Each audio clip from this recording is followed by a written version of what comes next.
Waka waka, bitches. What up, son? Welcome to the show, Kyle and Corin. Remember Pac-Man? Whoop, whoop, whoop, whoop, whoop, whoop, whoop. Whoop. That reminded the Waka Waka reminded me Waka of it. Waka reminded you of that? Do you know what that's from? That's from Chappelle show. He's on a plane, and I forget the exact skit, but like he wants to eat the chicken on the plane, but he's afraid about how that'll make him look because he's like feeding into the stereotype. Oh, and true. then there's a little like devil on one side and the angel on the other side, and the devil's like, just get the fish or something. And oh wait, no, I'm thinking of a different one. That in that one, the little devil's like, yeah, get the fish. I hope it's catfish. And he does like a little dance. That's also like a stereotype. But anyway, what was Waka Waka from? It's from Chappelle show. I forget exactly what happened. Oh, really? In this Because I know there was a rap song that I was telling you about. The guy was like, I think he made it sound like that. He was like, Waka Waka or some shit. That's the new shit. Yeah, it was a weird sound. It was like, oopie oopie. It was something weird. But there's obviously there's the rapper Waka Flocka, right? Yeah. Waka Flocka. Waka Flocka Flame or Waka Flocka? I think it's Waka Flocka Flame. Yeah, I think he flames it at the end. We're just like showing how old we are now. What do the kids call that rapper fellow again? and now there's like, I follow a couple guys on Instagram. There's like this guy Daquan or whatever, and he's like super big time, puts a lot of shit up. There's so many, like he'll put a photo up or something that I just have no idea what it's about, and I feel like that old father, just like, I never heard of this guy. Oh no, yeah, I mean, he's pretty big time. I don't know how I got put on with him, but have you heard of the Fat Jewish? Yes. Okay, so the Fat Jewish, he's like a Fat Jewish, but the guy's from Canada and he's black, but he's similar to the Fat Jewish. He does like the same exact shit, puts the same stuff up. There was a scandal about that guy because apparently he like jacks a lot of his shit.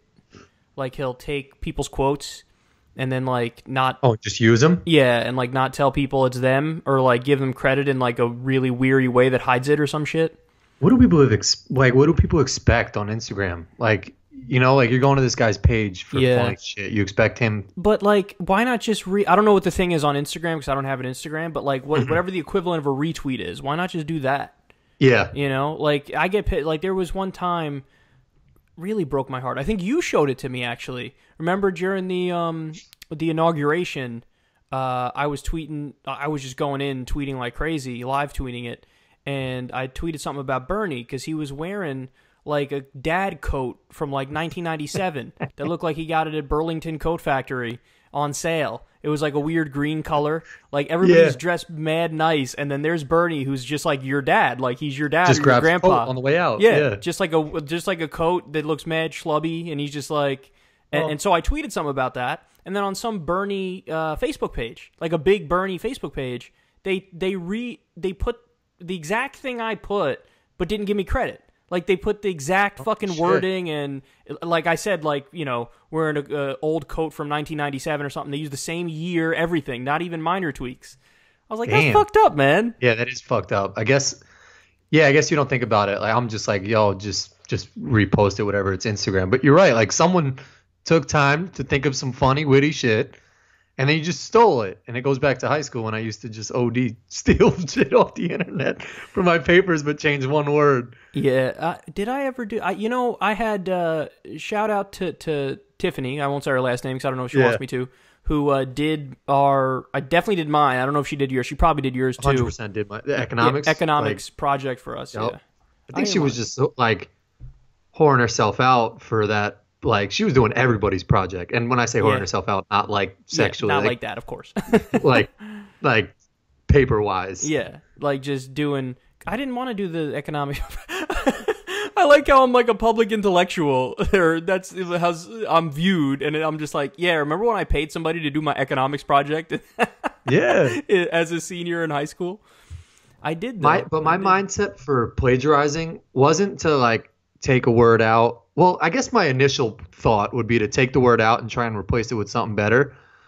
But that better word would be the word that is actually the word that I need, if that makes any sense. So I would just take the word out and not replace it. You know, it's like So the sentence is just missing the fucking, like, the main thing.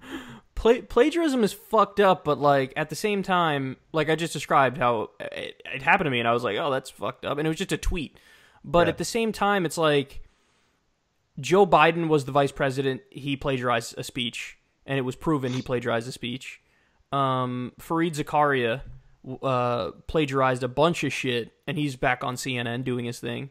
And like Melania Trump, right? Yeah. So it's fucked up, but like it's one of those things where I feel like everybody should be fucked up. It should say it's fucked up and be really outraged at first, but then it's like, whatever. Yeah. Because it's in a weird way. It's sort of hard not to. I mean, like there's a lot of words, but you just have to form them in different ways.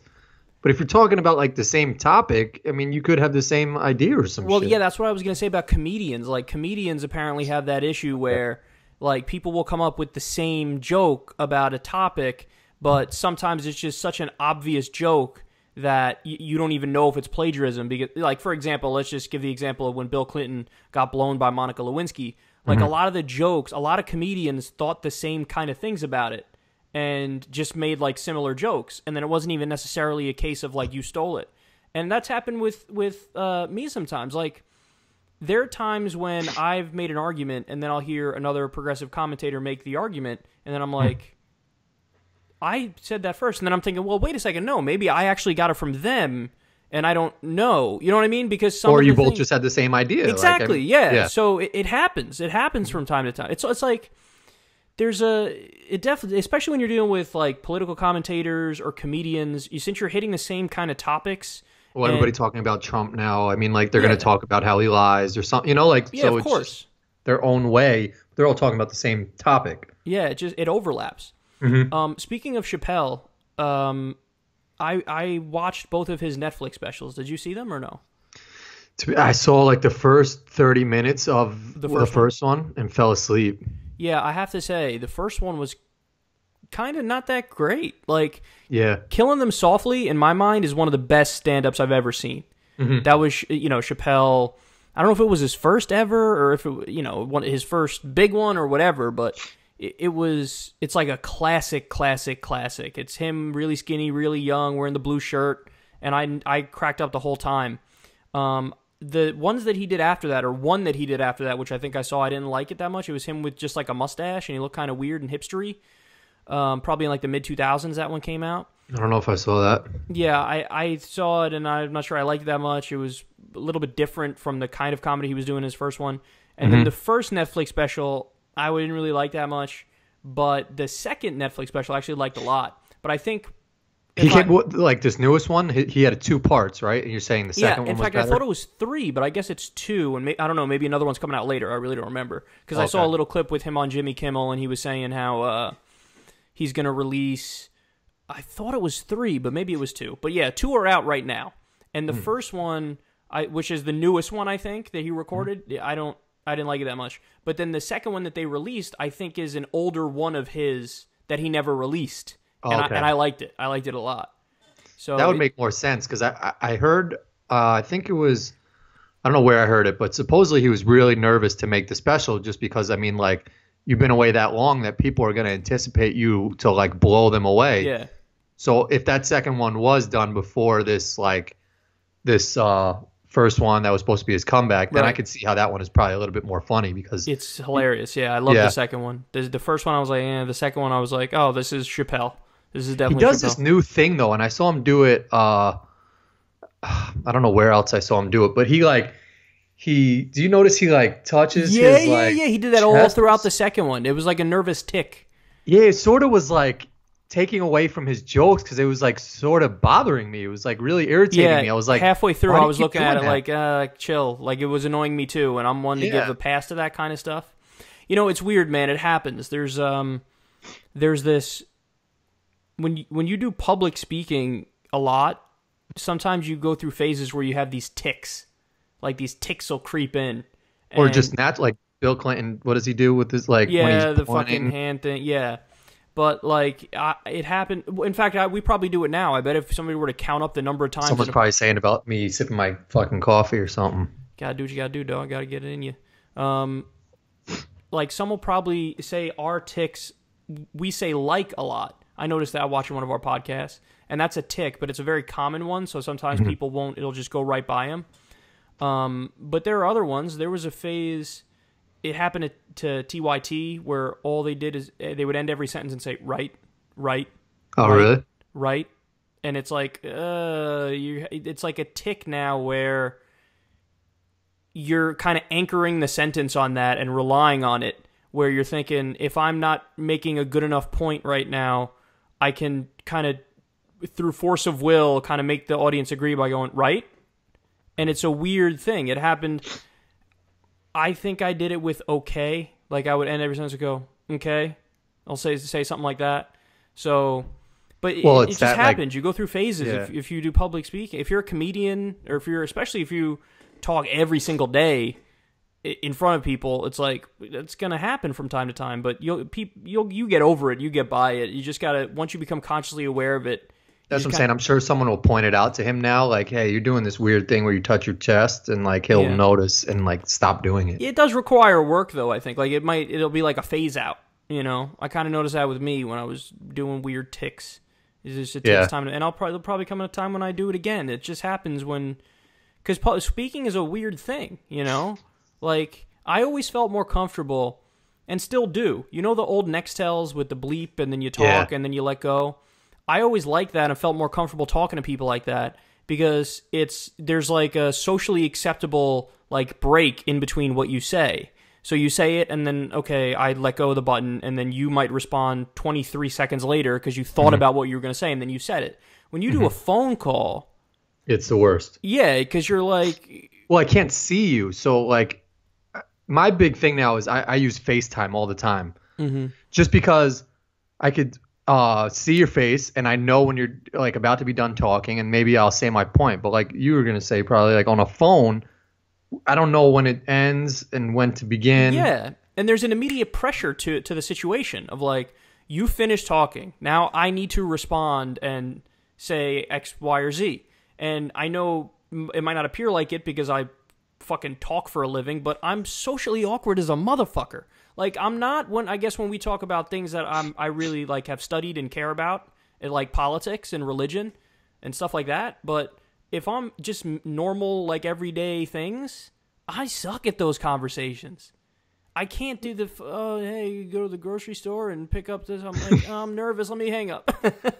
Yeah, but most of the stuff you're interested in is stuff that people want to talk about, is common stuff, you know? So actually, yes and no. You don't think? Well, the people who watch the show, yeah, sure. I'm sure they'll love to just talk about stuff like that. But even at a bar, when we went to a bar, you can, you know, people, like golf or something like that. Golf, like, yeah. Or like sports, yeah. But there's the old saying, never talk politics and religion. And that's my philosophy, is only talk politics and religion.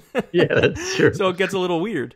But yeah, there's that awkward thing where you're on the phone and you're done, you finish your sentence, and it's like, are you going to say something?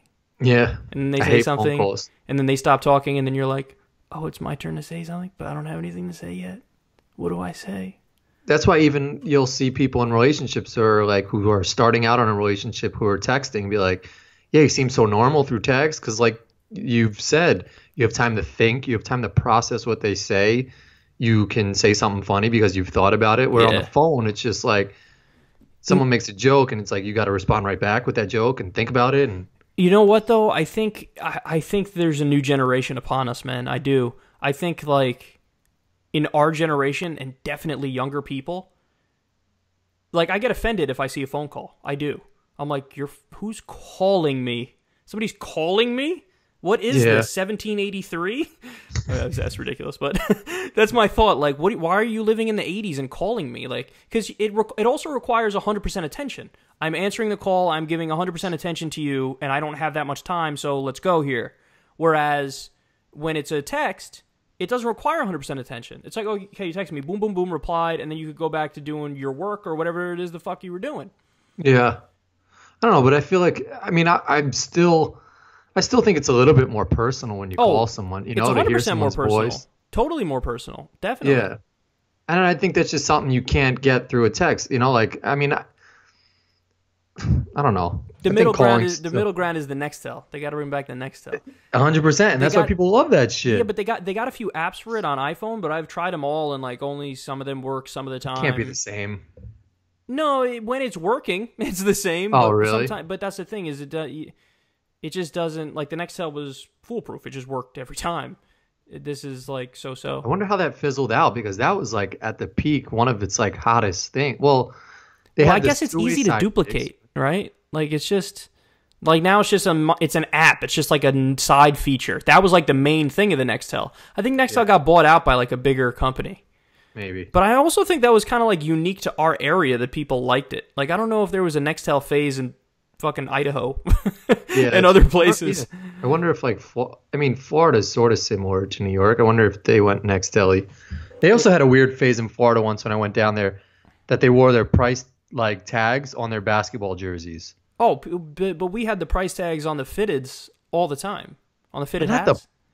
Did they keep the price tag or the sizing? Oh, the sizing. Yeah, the sizing. The sizing was a big thing, but you might be right too, where I think, it was Key and Peele had that skit. I love that fucking skit. It was like the more shit they kept on their hat was just like the cool fad.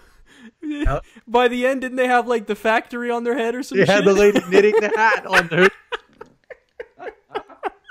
For everybody that doesn't know what we're talking about, first of all, let me just say, Key and Peele, I'm a dick because I didn't give them a chance for years. I was like, fuck them, they're doing Chappelle show, fuck them, they can't be funny, they just stole Chappelle's idea. And then one time, I like left it on by accident. I had watched like some of South Park or something, and then I left it on and Key and Peele came on.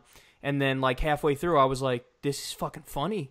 Yeah. And then now I think their show was fucking classic. And so anybody listening right now, even if you say, fuck them, I never gave it a chance, yada yada, go watch that one. Go watch the one that fits on the head or some shit. There's a quick one too. Hats, Key and Peele. Google that or YouTube that. That one was great.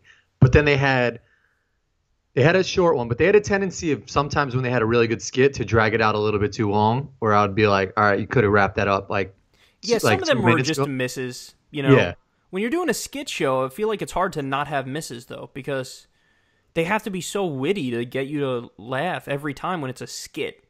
Yeah. I feel like it's a hard thing to do in that way. For a whole, 4 minutes, you have to get people laughing, which, you're right, is tough. Yeah, that's why comedians, it's hard to be a comedian, man. I got a lot of respect for comedians because there's, they don't have, a certain freedom that, a political commentator like myself has. I don't have any burden at all to make anybody laugh. Yeah. At all. I could just talk about, what I want to talk about. And for them, it's no, you need to get a laugh every minute max. Every minute, people got to be laughing. If they're not laughing, you're not doing your job. And how do you fucking guarantee that? Laughing is so involuntary. I told mom could have died just before they went into your show, but they've had the tickets, and you got to got dark as fuck. No, but I'm saying somebody, someone could have passed away and they're trying to go to the comedy show for some humor. You just don't have any idea what makes people laugh. Like I told you when I gave best man speeches. Yeah. I had written out I kind of did it like I would have prepped for my show, where I put bullet points. I do a lot of bullet points, and I had certain parts where I thought, okay, this is going to be the thing that they laugh at, and then those were never the things that they laughed at, and the things that they laughed at were the side lines that I didn't even think were that funny. But then you go back and you look at it, you go, I guess it was a little bit funny, but the way it landed was they thought it was the funniest fucking thing in the world. Yeah. And I was like, man, that's stressful if you got to do that for a living. Oh, let me try all this material. Oh shit, I thought this was a killer, set or whatever they call it, and I just bombed, Yeah, it's tough. I think what makes the good comedians great is the ones that are just, I think this is with any profession or sport, is just being comfortable with the uncomfortable, so going on stage and just being I don't give a fuck if they laugh or not. This is my shit. That is a big part of it, sure. Yeah. And I think that's what a lot of comedians say Chappelle is at now, where he's just here's my shit. You think it's funny or not? And Louis C.K. has been that way. It's just because he talks about he has a new special that I watched. No, he did. And I didn't think it was that funny. Oh, Louis C.K.? Yeah, it was a little bit funny, but he was I feel like he's getting. His last one was good. This is a new one, 2017 It's called. He talks about abortion and stuff. I feel like he's really trying to get into the deep end, where before he would just stumble upon it. Like he'd make a joke about like child molestation or something. Yeah. I was gonna say, I use that as my "he's so brave" example. Yeah, because that's a funny joke, hilarious. And it's about fucking pedophilia. Yeah, it was funny as shit. But like his stand-up, I feel like when he sat down to write jokes, he was just like, let me start at like the most controversial shit and I'll pick it apart. Whereas the child molestation was what, like, I feel like he sort of fell into that one. Well, yeah, and it was a really funny, like, genuine thought. Like, it had never occurred to me, but for those of you who don't know and he did this on SNL. Oh my God, the balls on that guy to do it on SNL. He said, it's really crazy when you think about it that there are people that have sex with kids and they like molest kids. They want to touch kids. They look at kids in a sexual way. And when you realize that and you look at it, I mean, there's really only one conclusion you could come to, which is that fucking kids must be awesome. And I mean, they're willing to risk everything about their life and their livelihood, and they know it's wrong, but they still want to do it. I mean, it must be great.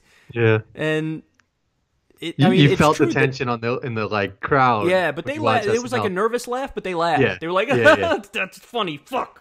Yeah. But that's why I say, like, that's why the PC police are so annoying, because it's not like he's actually saying, hey, we should legalize fucking kids.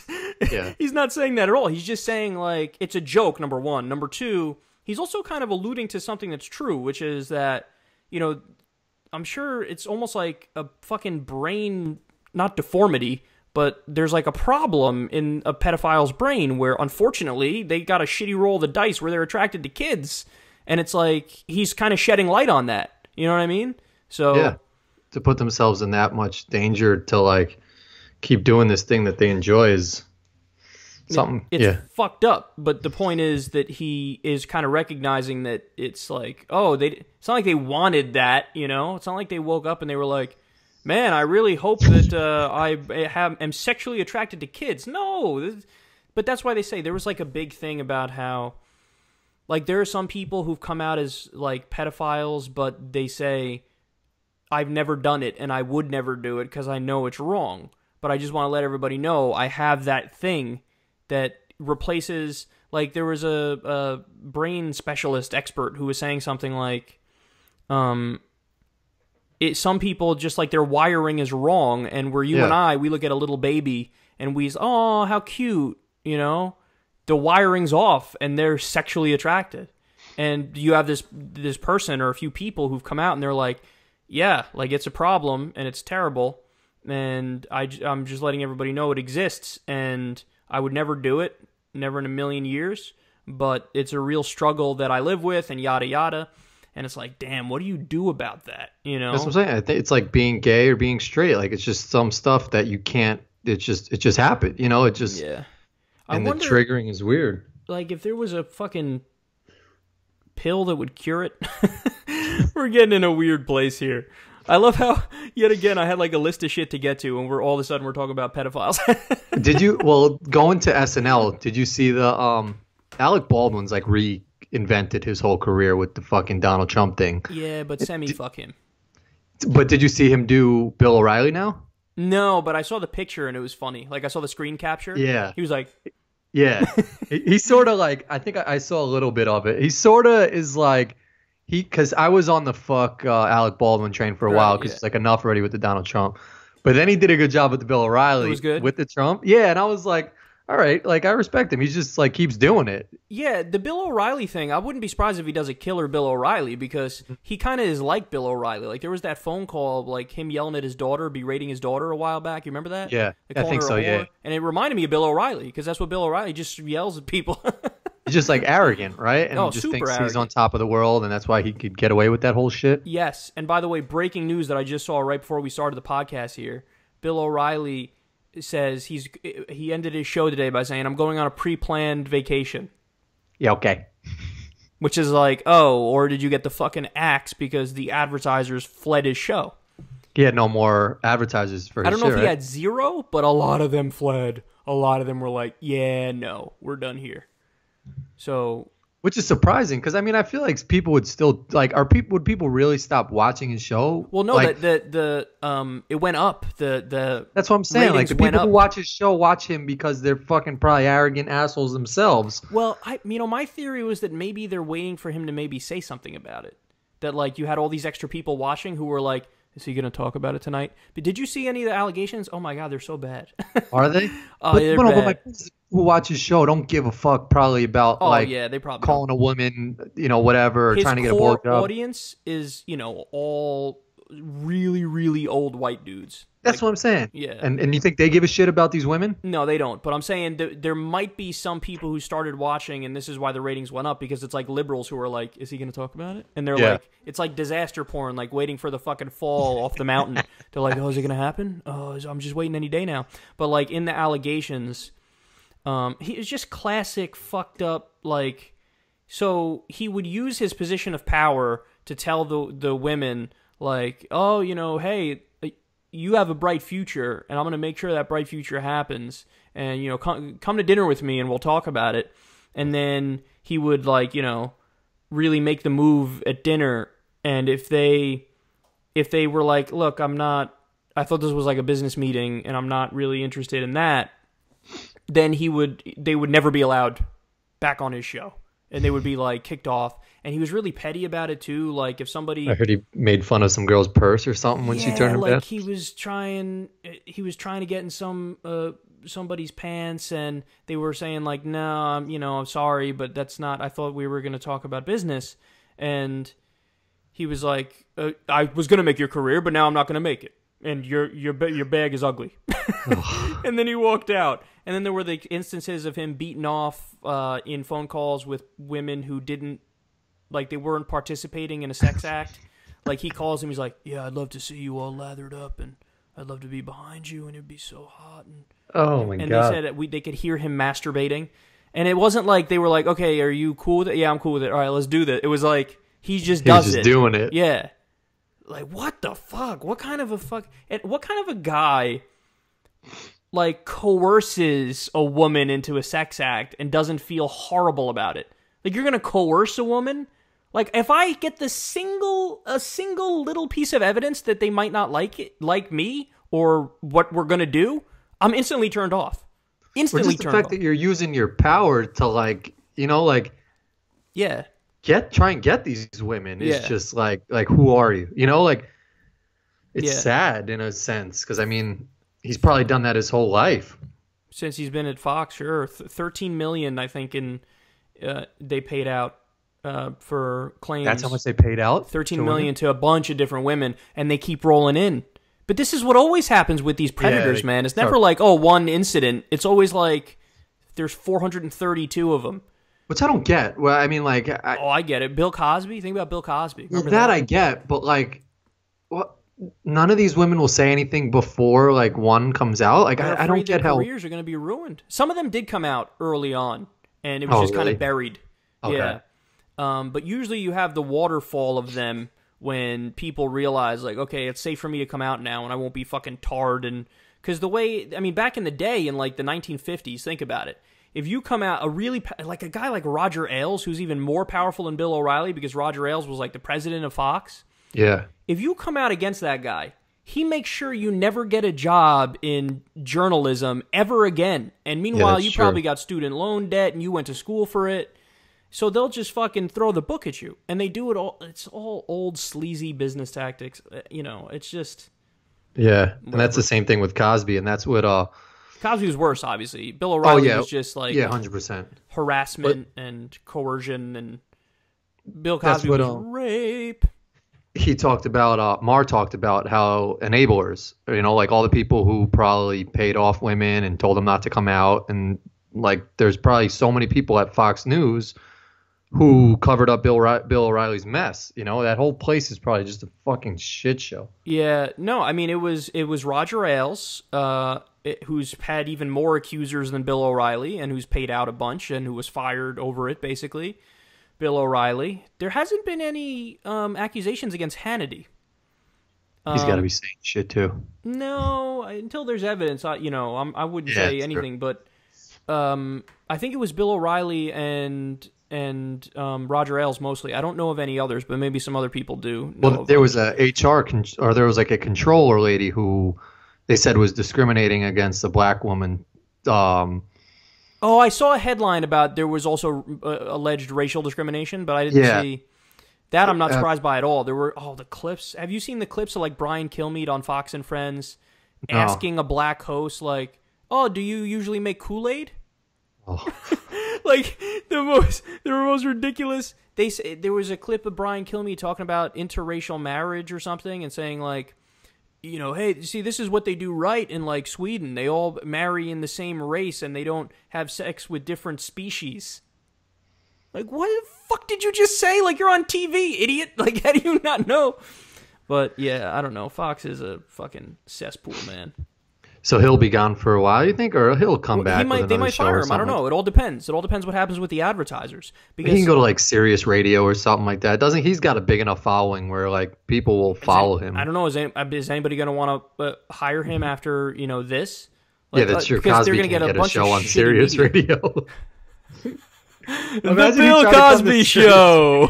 Get his own show. Today we're gonna discuss the zip zop zooba da bop way to make a Jello pudding pop with a pill in it. He thinks he still has a following. It's so funny. Well, it's not funny. It's fucked up, but it's also kind of funny that Bill Cosby walks around and you look at him and he thinks he's not affected by it. Like he acts like they're all liars and it's malicious. Zip zop zooba da bop. Is he in jail? No. I think he's in court over it, but he's not. Because you know what? Because it took so long for all the accusations to come out that now how do you prove it? Because all the evidence is gone. I mean, all the evidence of a rape would have been in a rape kit after the fact. You know, they could have tested one of these women and, oh, look, you had whatever the fucking drug is that he gives you that knocks you out. But they didn't do that because at the time, again, they were afraid Bill Cosby would fucking ruin their careers. And remember, they promised him stuff. There are some, to be clear, there are some of the 913 cases against him. There are probably 5 or 6 that are bullshit because I read some of them. One was a woman had sex with him 35 times and is now claiming he raped me. No, you had sex with him 35 times. What are you talking about? When there's that many, there's going to be a couple people that probably just try and throw their hat in the ring. Like, oh, I can make $5 off of this. Exactly. Sure. So I met him one time. And well, you know what I saw? They were talking about this on, they were just talking about how people are petty now and will find any way to try and sue you or so they would go to UFC fights, these people, and they would go up to other fighters who are around the ring and say so this happened with Chuck Liddell and he sued him out of court. Not sued him out of court. He sued him in court. So he told Chuck Liddell to put him in a headlock just for a photo, and then took that photo and sued him and said he bruised me and this and that. So now there's a new law that restricts UFC fighters from taking any photos with people doing any of their moves or whatever. Or probably Dana White said don't do it. Something. They did a rule or something and said that don't be stupid. And they're is it worth it to fight this guy when he's actually probably right and will win, which will cost him a lot of money to go to court and get the lawyers and stuff, or settle for $10,000 or something and just pay the guy to go away. Yeah, there's a lot of, they're called ambulance chasers. There were, lawyers, still are lawyers that you basically run scams. You get people to sue for damages that don't make sense. And that's fucked up because it's not like those are never needed. Those are needed, there was the case, John Edwards. I don't know how many people remember John Edwards. He's the guy who ran for president in 2000. He was super proppy, right? Proper guy, very good looking dude or whatever. Yeah, good looking dude. His hair looked perfect, fucking Southern charm and shit. But he turned out to be a scumbag who cheated on his wife who had cancer. But which is really fucked up. That is pretty grimy. But there was a time when he was fairly progressive. His platform was progressive, but before he was a politician, he was a lawyer, and one of his most famous cases was about how there was a drain in a pool that was unsafe because the current it had when it drained was too strong, and people couldn't resist it. They'd get sucked down, and there was this little girl who was just basically ripped apart by a drain. It drained out, and she was cut to pieces. She was killed by it, and so the family sued. and was like, "You're selling this fucking unsafe drain, and my kid just died because of a defect in it. Like, that's crazy. You can't." Yeah. And so John Edwards did the case and was able to win the case, and this family got the millions that they deserved because their fucking daughter was eaten alive by a faulty product. So, like, there are cases of us needing lawyers for those damages because there's unscrupulous corporations who are going to fuck them over. And I don't know the details of the case. I don't remember it. But my guess is something along the lines of, like, they knew it was fucked up, but they sold it anyway, so they were liable, and John Edwards was able to prove it, and yada, yada, yada. But, like, that's the good example of those lawyers. But then, yeah, the flip side of it is what you're talking about. These unscrupulous lawyers who are like, oh, I can get you money from a fucking headlock that was voluntary and... Well, there was one. I think a guy found a finger in his like Wendy's chili. Yeah. But then I think they found out that like he put the finger in there. He had like a frozen finger that he put in his own chili. That's so. I'm picturing the investigation of it. They're like, sir, this guy died in 1992. Why is his finger in chili in 2012? I don't understand that. There's also the hot coffee one. You've heard of that one, right? Well, just like putting McDonald's the hot coffee spilled on them or something, and they got a bunch of money as a result of that. That was an old story. All right, let's get to some of the stuff that I had prepared that I want to talk about. So first of all, did you see Narcos? Yes or no? The Netflix show. No, but I've been to Colombia. A few times, right? No, DR. Once. I'm going this summer too. You're going this summer there? Yeah. Yeah, and you were to DR a few times. Yeah. Okay. Yeah, you've been a bunch of places. That's what's up. But I heard Narcos is ridiculous, and I've got like one good story from Colombia, but I think pertains to Narcos. I just watched Narcos on the little mini break I had. Good. It was great. Yeah, it was great. Yeah, I'm gonna put it up there with the A+ shows. It's in the A+ category. Is it a show or is it like a documentary? It's a show. Narcos is a miniseries. It's 2 seasons, and it's a show about Pablo Escobar. So, but it's based on his life? Yes. And is it true? Is it true or not true? It's based on a true story. I'm sure they embellished, but it's based on a true story. Yeah. Okay. So what makes a documentary is what? Like a documentary is like a factual retelling of somebody's life, and usually there's a narrator. And the narrator discusses the facts of what happened with that person or what happened at that time. This was, you know, it was fictional, so it was characters playing Pablo Escobar, not old videos of Pablo Escobar. And got it. So, no, it was a good show, and it reminded me of an old documentary I watched on Pablo Escobar, and I looked up some stuff. It turns out listen to how much money he made. This is absolutely nuts. $420 million. Was it a day or a month? I think a month. It was a month. $420 million a month. What? How's there that even like that much money like in the world? In the world, yeah. That's what it feels like. I know. It was so ridiculous that first of all, he didn't even know what to do. He literally had more money than he knew what to do with. So they would bury it. They would, put it in these bags and bury it throughout Colombia. That's what I was just gonna fucking say. And every year he would write off like 10% of his money because it got wet or it got eaten by rats. That they said that equaled $2.1 billion a year. Of the money he lost? That's the money he lost. That's money he lost. And he was just a drug dealer, right? He was the kingpin, yeah. He was the drug cartel head. How fucking crazy is that? $2.1 billion. So when I went to Colombia, we stayed... I went to Medellin or something like that. Medellin, yeah. That's and where Pablo Escobar's from. Yeah. You were in Medellin? That's fucking crazy. Yeah.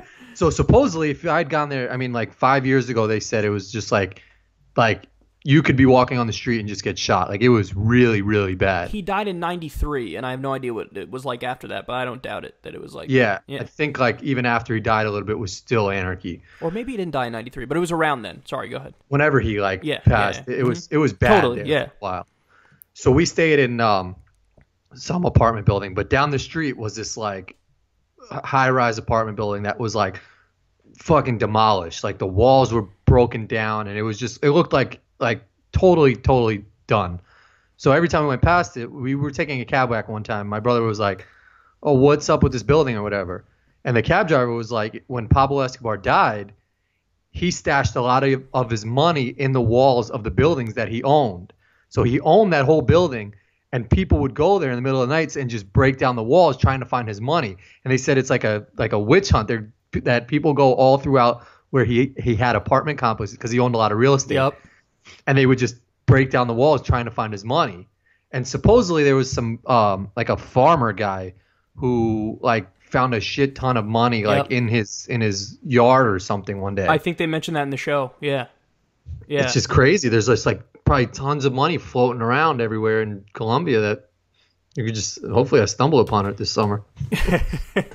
No, but what's amazing to me is that it's not discussed almost at all that the solution, there would have been no Pablo Escobar if they just legalized drugs. If they legalized tax and regulated drugs, because then he doesn't have a monopoly. He had basically a monopoly on even selling the police cocaine. Force too, right?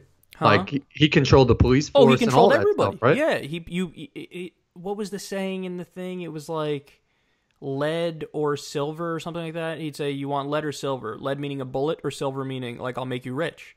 So I mean, the show starts. It's him crossing a bridge, and then there's a bunch of cops there.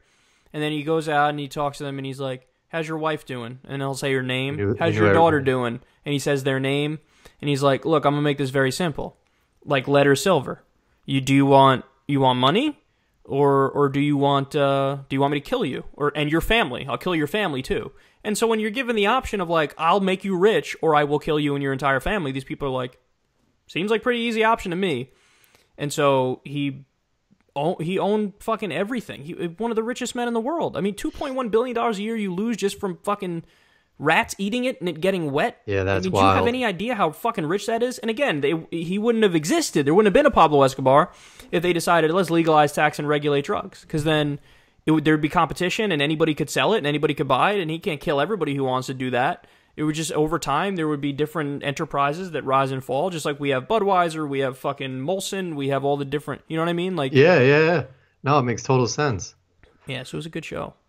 That's crazy. I mean, it's crazy how much, I guess the kingpins of all these things. So I remember from the movie The Town. Do you remember the movie The Town? I like that movie, yeah. I enjoyed it. The guy who ran the flower shop, he had like control over everybody, and Ben Affleck and all these people, because like, he was like, I got your mom hooked on drugs, and like they have all this influence where it's like you can't do anything because they can fuck with your family, you know? Yeah, and the other thing was, like you just said, like he owned the flower shop. There was money laundering that a lot of drug dealers do. So, and that it still goes on to this day, of course. But like, so his number one competitor, Pablo Escobar, like the number two guy in drug sales, is a guy, they were smarter about how they did it. Like they made it appear totally legit. Like they would buy all these different pharmacies and all these different laundromats. Also, they had a cover, yeah. And so to all of Colombia and all the world, they just look like legitimate businessmen who made it. And hey, what do you mean? We make all of our money through our pharmacies, and we make all of our money through this and through that. And they wore suits and they kept a low profile. And it was just a smarter, you get away. Whereas Pablo Escobar, he would say he's not a drug dealer, but then he would fucking wear it on his sleeve, and he owned like a taxi company was the only thing he owned that he laundered the money through. And it's like, bitch, you're making fucking billions and billions, and what are you talking about? You can't do that. They owned soccer teams. One of the things they would do is own soccer teams. And Pablo Escobar, he would actually take some of his money and he would just like rebuild fucking, decrepit towns and give people houses and like help the poor. So that's why for a long time he was able to maintain his iron grip on power, because he did enough to help out poor people, and then the poor people would basically pledge allegiance to him. So when he needed to really, when it got time to actually fucking go kill people and shit, he had all these loyal people. So what a fucking crazy story. And it just happened. Like, it just fucking happened not that long ago. Yeah, that is wild. Well, that's like in Breaking Bad with Gus Fring from the Chicken Spot. It's like he worked at the chicken store, but he ran the biggest drug corporation, and he gave money to the police force and got in good with them. And it just shows how like organized crime. That's what it is. Yeah, that's what a mafia is. You give to the community. And that's why, a lot of people who work in, I don't know if this is a stereotype or not, but a lot of people who work in waste management, they usually say or Italian, yeah. Yeah, or Italian is like, that's a cover for them having some crazy mob ties or whatever, because you need that cover. You can't just come out and say, "Oh, I'm fucking mob boss." Because it's all about what can be proven in court, and all you got to do is create a reasonable doubt. So if you have somebody who you're bringing up on charges, and you say they're a drug dealer, we know they're a drug dealer, but then that person could say, "Oh, really? I'm a drug dealer? Well, look I own a pharmacy, I own a laundromat, I own a chain of them. There's a total of 13 stores when you look at that. I also own property in the city, which nets me X amount of money per year." And, like, you just give people the reasonable doubt. Like, what do you mean organized crime? I'm in a union. I don't know what you're talking about. I'm in a union. We do construction. I don't know what you're talking about. And it's just enough of a reasonable doubt where people go, "Oh, yeah, I don't think so. I mean, there's a chance he's not, so what am I going to do? I'm going to find him guilty?" So that's organized crime. Organized crime, it's oldest time, man. Oldest time to have... the oldest trick probably for organized crime, other than the obvious, the things that are illegal, like prostitution and drugs, there's a lot of it centered around that. But there was also just the classic shake people down and sell protection to them. So you have your thugs, your goons, fuck up a store, break a window, rob some shit. You show up the next day and go, "Look, man, I heard what happened to you last night, and it's an absolute shame. And I just want to let you know that if you give me 15% of your revenue, we'll make sure that never happens again. So first of every month, 15% of your revenue, and you're taken care of. You'll never lose a wink of sleep again, I can promise you that." And then the people go, "What am I going to do? Say no and have them fucking break the window every night? Or if you go to the cops, they'll just kill you." So it all goes back to protection. I mean, I keep reverting to all these shows, but that's what's happening in The Walking Dead. The saviors provide that's exactly protection. What the saviors did. Yeah. We're going to, what do they take like 50% of their shit? They're like, "We're going to take 50% of your shit and we'll protect you." Meanwhile, they fucking kill them if they... Yeah, I mean, like... They're a shitty example because they're such a caricatured version of it, they're too strict where anybody would say fuck off and eventually they'd go to war. But that's the idea, the same idea of like, you'll be able to live fine if you give us X amount. So, and some people would argue, well, the government is like that. But I think there's a difference because the government you get... Well, yeah, is there? I mean, they provide protection. Oh, sure, but that's like one of the many things they're supposed to provide. In the U.S., is particularly fucked up because so much of our money goes to the military. Yeah. But like, if you talk about European countries, it's like, oh, we pay taxes and we get healthcare, we get education, we get really good infrastructure, we get all these things.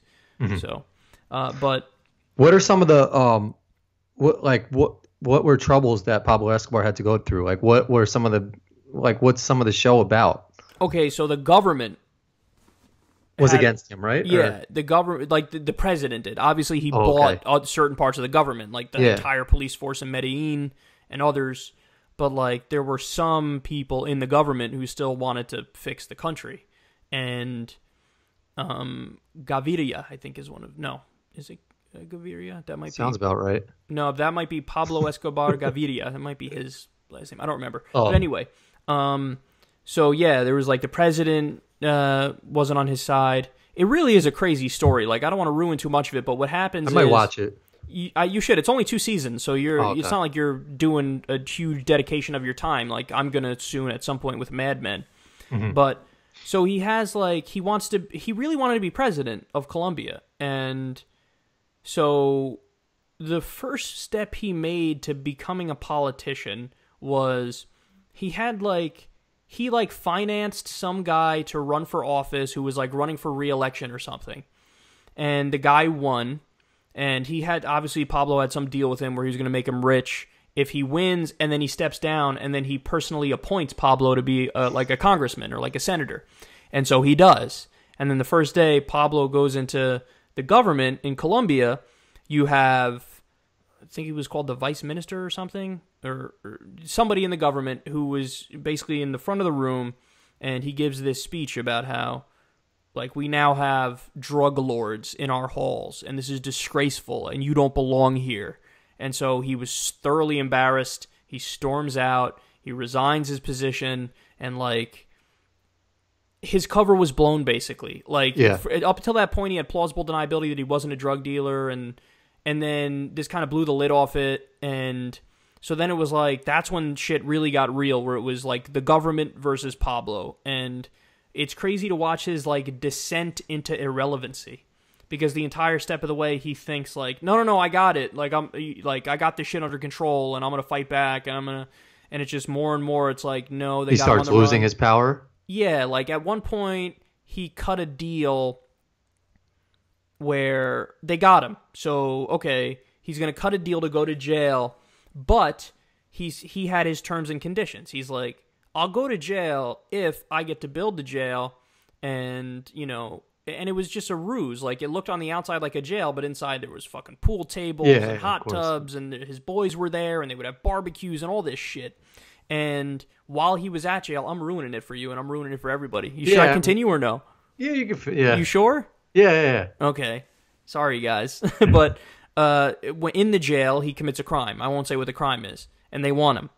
And they're like, this is bullshit. We cut a deal with you to put you behind bars. And he was still running his fucking cocaine empire from behind bars.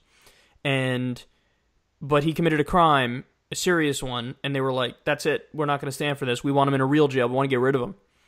And so then there was like a standoff, and then he got away, and then it was escalates. There's war on the streets. Then you have the rival drug cartels and gangs get involved, and you have a war on the streets of Colombia. It's crazy. And again, it's based on a true story. Obviously, some of it's embellished, but yeah, there was these little towns we went to in Colombia, and they had these little motorcycles. They were like tiny motorcycles, and there's a name for them that I can't even think. But they said people used to just drive by, just shoot random people, and then just like ride off. And I saw all those motorcycles. It was pretty scary, but they were like, yeah, back in the day, you would just be sitting out here having a drink, someone come by and shoot you and just drive off. It's wild when like civic order totally breaks down. Yeah. Like, oh, that's a thing. Like, that's not, I mean, sure, we have like a mass shooting problem in this country, but when you're talking about like basically a permanent war zone in your country, like it's just a permanent war zone.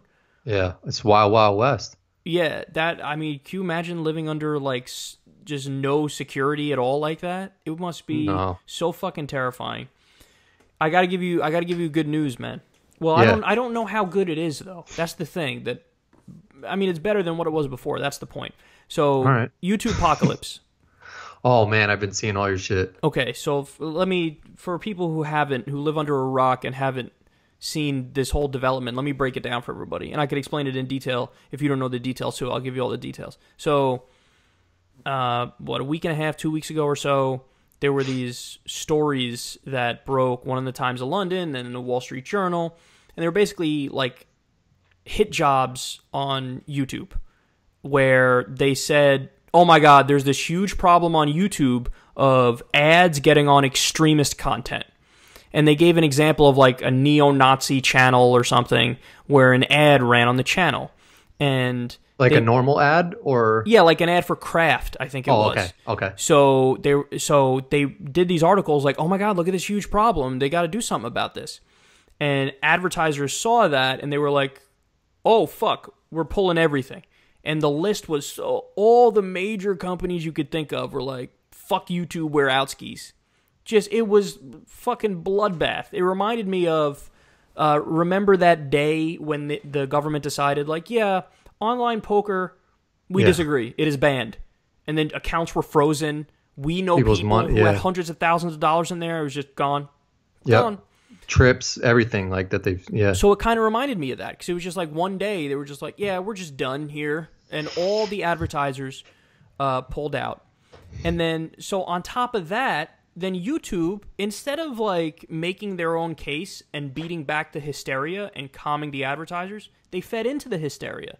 And they're like, you're right, we're totally going to work on that, and you should come back to us because we're totally going to just fix it, and we're going to do all these things. And so they in the media were coming out with these articles of like, basically putting like the dead carcass at the feet of the corporations and the advertisers and saying, we just demonetized 5 times more videos than we were before. And we came out with these new rules. So the rules already, in my mind, were too strict because, for example, if I do any segment on ISIS or terrorism, they were demonetized. Doesn't matter what I say. I can say anything. I could say ISIS. Demonetized it means no ads run before it. Oh, okay. So I make no money on those videos. And oftentimes, people know, they watch the show. Sometimes 4 of the 8 videos a day, or 5, or 6, are about war. And all those are just, me covering it. not making anything, right? So, but that was the case before. Then they made it worse. So they decided not just ISIS and terrorism and like sexual related stuff. They decided let's add on to that gender and sex and religion and all these other things. Now, by the way, these specific things I'm telling you, they would never admit to. YouTube would never admit to it because they never come out with a list of topics that are demonetized because then everybody would try to skirt it and go around it and then the rules are irrelevant either way. So they would never admit it, but I know based on all the videos I do and all the different topics and what's getting demonetized and what's not getting demonetized. So they expanded the list, which means of the 10,000 or so videos on Secular Talk, 1,000 more were demonetized. That's on top of the older demonetizations, which were already the case. So I don't know what the old number was, but let's say for argument's sake it was 1,000 videos that I had that were demonetized. So then it became 2,000. So 20% of my videos just demonetized. Do you think it was code words or something that they like went after? So usually what they do, the algorithm is anything in the title, anything in the tags, anything in the picture, the default picture you use. If those are controversial in any way, just demonetize it. Now, I already think that system is fucked up because you're not distinguishing between something that's anti-racist and something that's racist. You're not distinguishing between something that's anti-ISIS or pro-ISIS. You know what I'm saying? Like, so it's just a drag net and they fuck everybody over. But on top of those demonetizations, it is extra bad for me. And David Pakman is another example. And there are a few others who I literally saw a drop of over 99% in my revenue, my YouTube ad revenue. Because even the videos I have that are monetized, they just weren't running any ads. They just weren't running anything. So it was over a 99% ad revenue drop. So it was just YouTubepocalypse. It was the worst case scenario. That's insane. I didn't sleep for like 3 or 4 nights. I'm like, what the fuck is going on here? And they haven't told you. Like they didn't even tell you anything. They don't say anything. And I'm an idiot in that I never really diversified my income stream. Like other YouTubers are smarter and they're like, look, I don't know how solid this is, how steady this is. So they come up with like 5 or 6 different ways of making income so that if anything happens to one of them, hey, we're going to be all right. I was an idiot. At least 80%. That's a conservative estimate. At least 80% of my income was the YouTube ads. So it just, poof, gone overnight.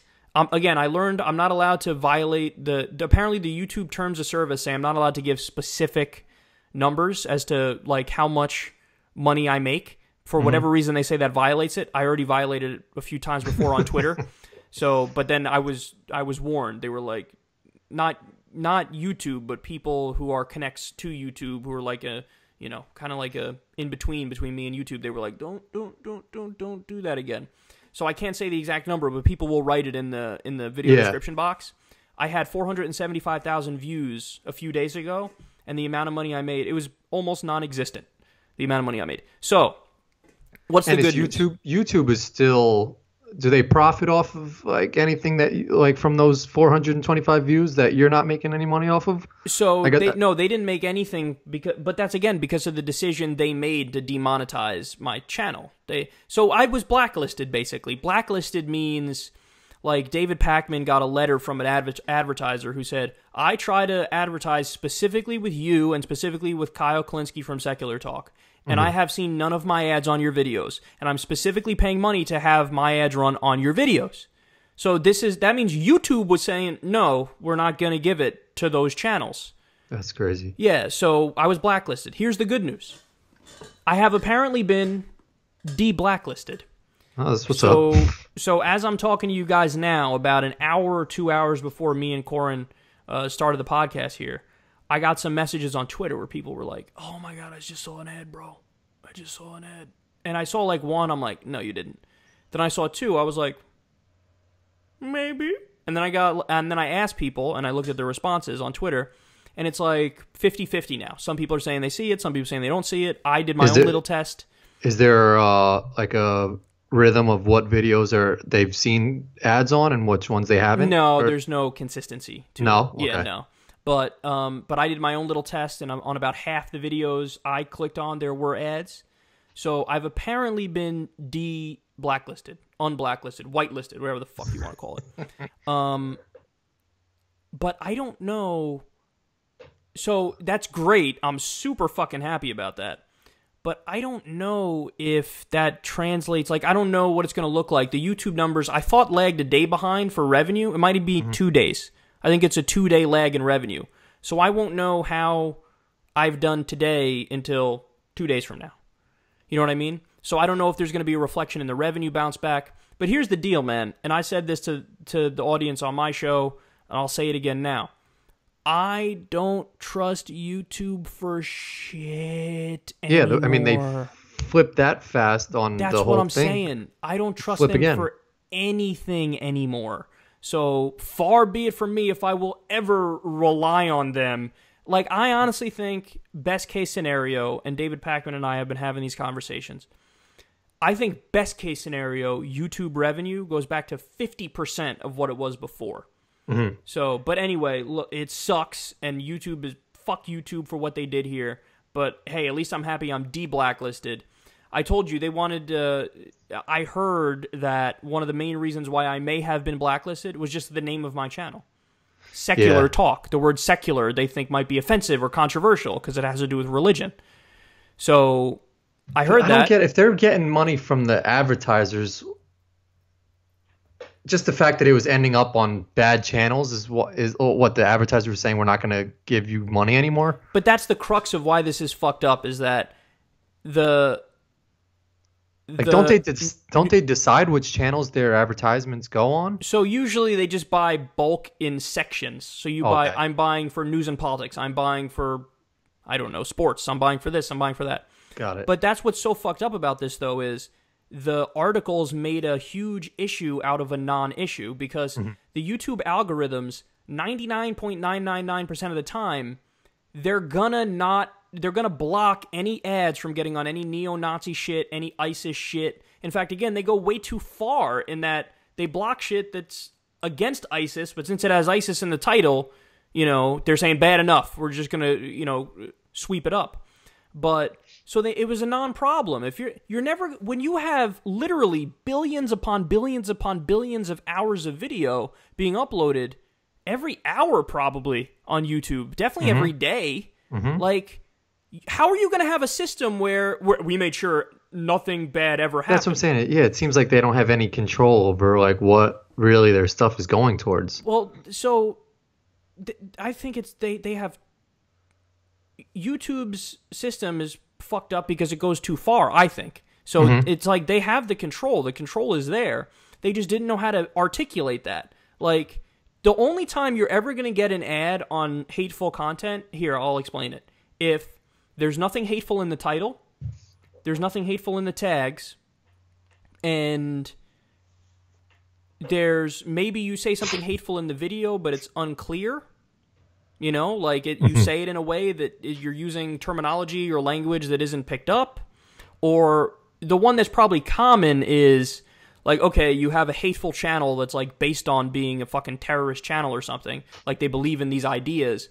But the particular video on that channel is not them discussing those ideas and doesn't have it in the title or the tags. So, like, yeah, okay, you can be an advertiser and you could be mad about that. I understand that completely. But 99.999% of the time, your ads are going to get exactly on the kind of content you're fine with it getting on. So it was like this hysteria and this flip out, and then YouTube compounded that by agreeing with it and then fucking over the content creators. But then here's where the conspiracy comes in. It just so happened to coincide with the same time as the rollout of YouTube TV. YouTube TV is one of the dumbest fucking ideas I've ever heard. Because YouTube TV is like they're trying to like compete with Netflix. This is how it was explained to me. Like they're trying to get into that game. But when you look at the people who are part of YouTube TV, who like made deals to be in YouTube TV, it's just TV. Like it's TV channels, well-known TV channels. That's what someone said is TV's like a lot of these stations like CBS, NBC, they're going more towards like content and not so much like towards the advertisers and stuff. So I forgot what it was, but I'm not explaining it right, but like what YouTube is doing with YouTube TV is they decided, oh, we're going to have our own thing here, kind of like Netflix, and we're going to prop up these particular, people who made a deal with us. And lo and behold, they're all big corporations. They're all TV channels. So if YouTube's trying to become TV, what makes them special? Remember, people were unplugging, cord cutting, whatever the fuck people call it, to say, yeah, I'm kind of done with TV. It's more boring, and I like the internet, and like I have all the stuff I want on the internet, and you have all these great independent content creators on YouTube who entertain me more. So people go from TV and graduate to like YouTube and the internet, and then YouTube goes, that's nice, now we're going to become TV. But what's the YouTube TV do? Like, if you had went to YouTube TV, would you have your own TV station, like the Kyle Kalinske TV station, or is it? I don't know if they. I don't know. I don't know how it would work. The way it was described to me is it's like Netflix. You buy like a subscription to it or whatever, and then. Because in a way that could benefit like your type of programs, right? No way. No, and even if it would benefit mine, it's irrelevant because how many millions of creators are fucked because they're just going to be left out of it. Like they're propping up these particular channels that are already established corporations and big time channels. And they're pushing that, and that's becoming the model. Like, oh, look, we're going to compete with Netflix. Aren't we fucking wonderful? And all what made YouTube great, they're being fucked. All the individual independent content creators who found their own way to do their own thing, which generated a lot of views, and then boom, you pull the rug out from underneath them and say, no, what we're going to do is take all the ad money and we're going to give it to the people from YouTube TV. Yeah. So that's the conspiracy part of it. The conspiracy part of it is... how fucking convenient that you demonetize almost all of your news and politics division as you unroll YouTube TV, and look at that, you have a bunch of old corporations that are involved in news and politics as part of YouTube TV. It's almost like they're saying, well, we can't fucking compete with these guys because we have these giant loyal followings and people who love our videos. What are you going to do? Fucking put Fox Business on YouTube TV, as I think is on YouTube TV, by the way, and have people all of a sudden go back to watching Lou Dobbs? Get the fuck out of here. And then also, it's just fucked up that there's the giant demonetization of YouTube channels that coincides with Trump starting a fucking war in Syria and mainstream media 100% cheerleading it. I mean, I was sick to my stomach. I don't know if you saw the clips, man. Beautiful and shit, right? Brian Williams, those missiles are beautiful. Fareed Zakaria, I think he became president tonight. There's another one comparing it to Kentucky basketball. Like, what the... It's a war, and they're killing people with fucking missiles. And meanwhile, they said the next day that airbase was up and running again. Yeah, or but something like that. Yeah, but that to me, like, those are people who are trying to say, like, oh, Trump should do more. Like, he should attack more. Like, that's how those articles struck me. As, like, people saying he should have been more hawkish and done more attacks. And it's like, all of media is framed as, like, the strongest opposition to Trump in the mainstream was people who said, hey, man, I'm objecting to what you're doing on procedural grounds. You should have went to Congress first and then bombed. Whereas, that's what Obama tried to do, right? Obama tried to take the right route by going to Congress, I heard someone say, and then... It's complicated. What Obama did is it was the same situation. Allegedly, Assad gassed civilians. Mm-hmm. I stress allegedly because there's evidence that the rebels also did that. And so he said, that's a red line that you crossed and now we're going to come after you. But he didn't really want to do it. So he said, I'm going to ask Congress if they are okay with it. And Congress was like, I don't even think held a vote on it. They just dropped the issue. And then Obama was like, whoops, what am I to do?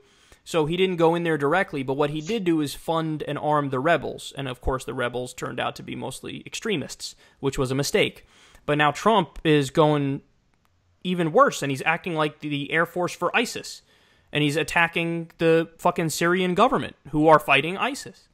And it was all over this fucking alleged chemical attack with no real evidence for it. The people who are saying it was definitely the Assad government are intelligence agencies who lie all the fucking time. And they've wanted to do regime change in Syria for years and years and years now. And what did this bombing even do? Is there any aftermath from it? Or was it just like we bombed that one day and now we're done? It was send a message to the Assad government. Look, the ultimate goal is regime change. They want to do regime change. But how do you do that? I mean, you're talking about the Assad government. Again, whatever you think of Assad, at least 60% of the rebels are like ISIS and Al-Qaeda and jihadists. So you really want to topple that guy and roll the dice with maybe ISIS having a country? You're never going to get rid of any of that shit. We made the same fucking mistake with Saddam. We toppled Saddam, and then you had a fucking broken country, and you had ISIS rise out of the dust there. But like, we never learn. Like, okay, you're going to do that. And furthermore, the Syrian government is aligned with Iran, and they're aligned with Russia. So what do you want to escalate with Russia to maybe have World War III by toppling their ally? Like, what? Think about how fucking extreme it is to attack the Syrian government when Russia and the Syrian government are doing joint operations together. So what if you happen to bomb a Russian plane? What did you just do? You maybe just bungled us into World War III. That's fucking crazy. And you, again, wall-to-wall cheering on mainstream media. It was sickening. And then what happens? Independent media, the people who are opposed to it, happen to be defunded right at the same time. Demonetized. So anyway, the audience saves the fucking show. Patreon.com/secular talk, guys.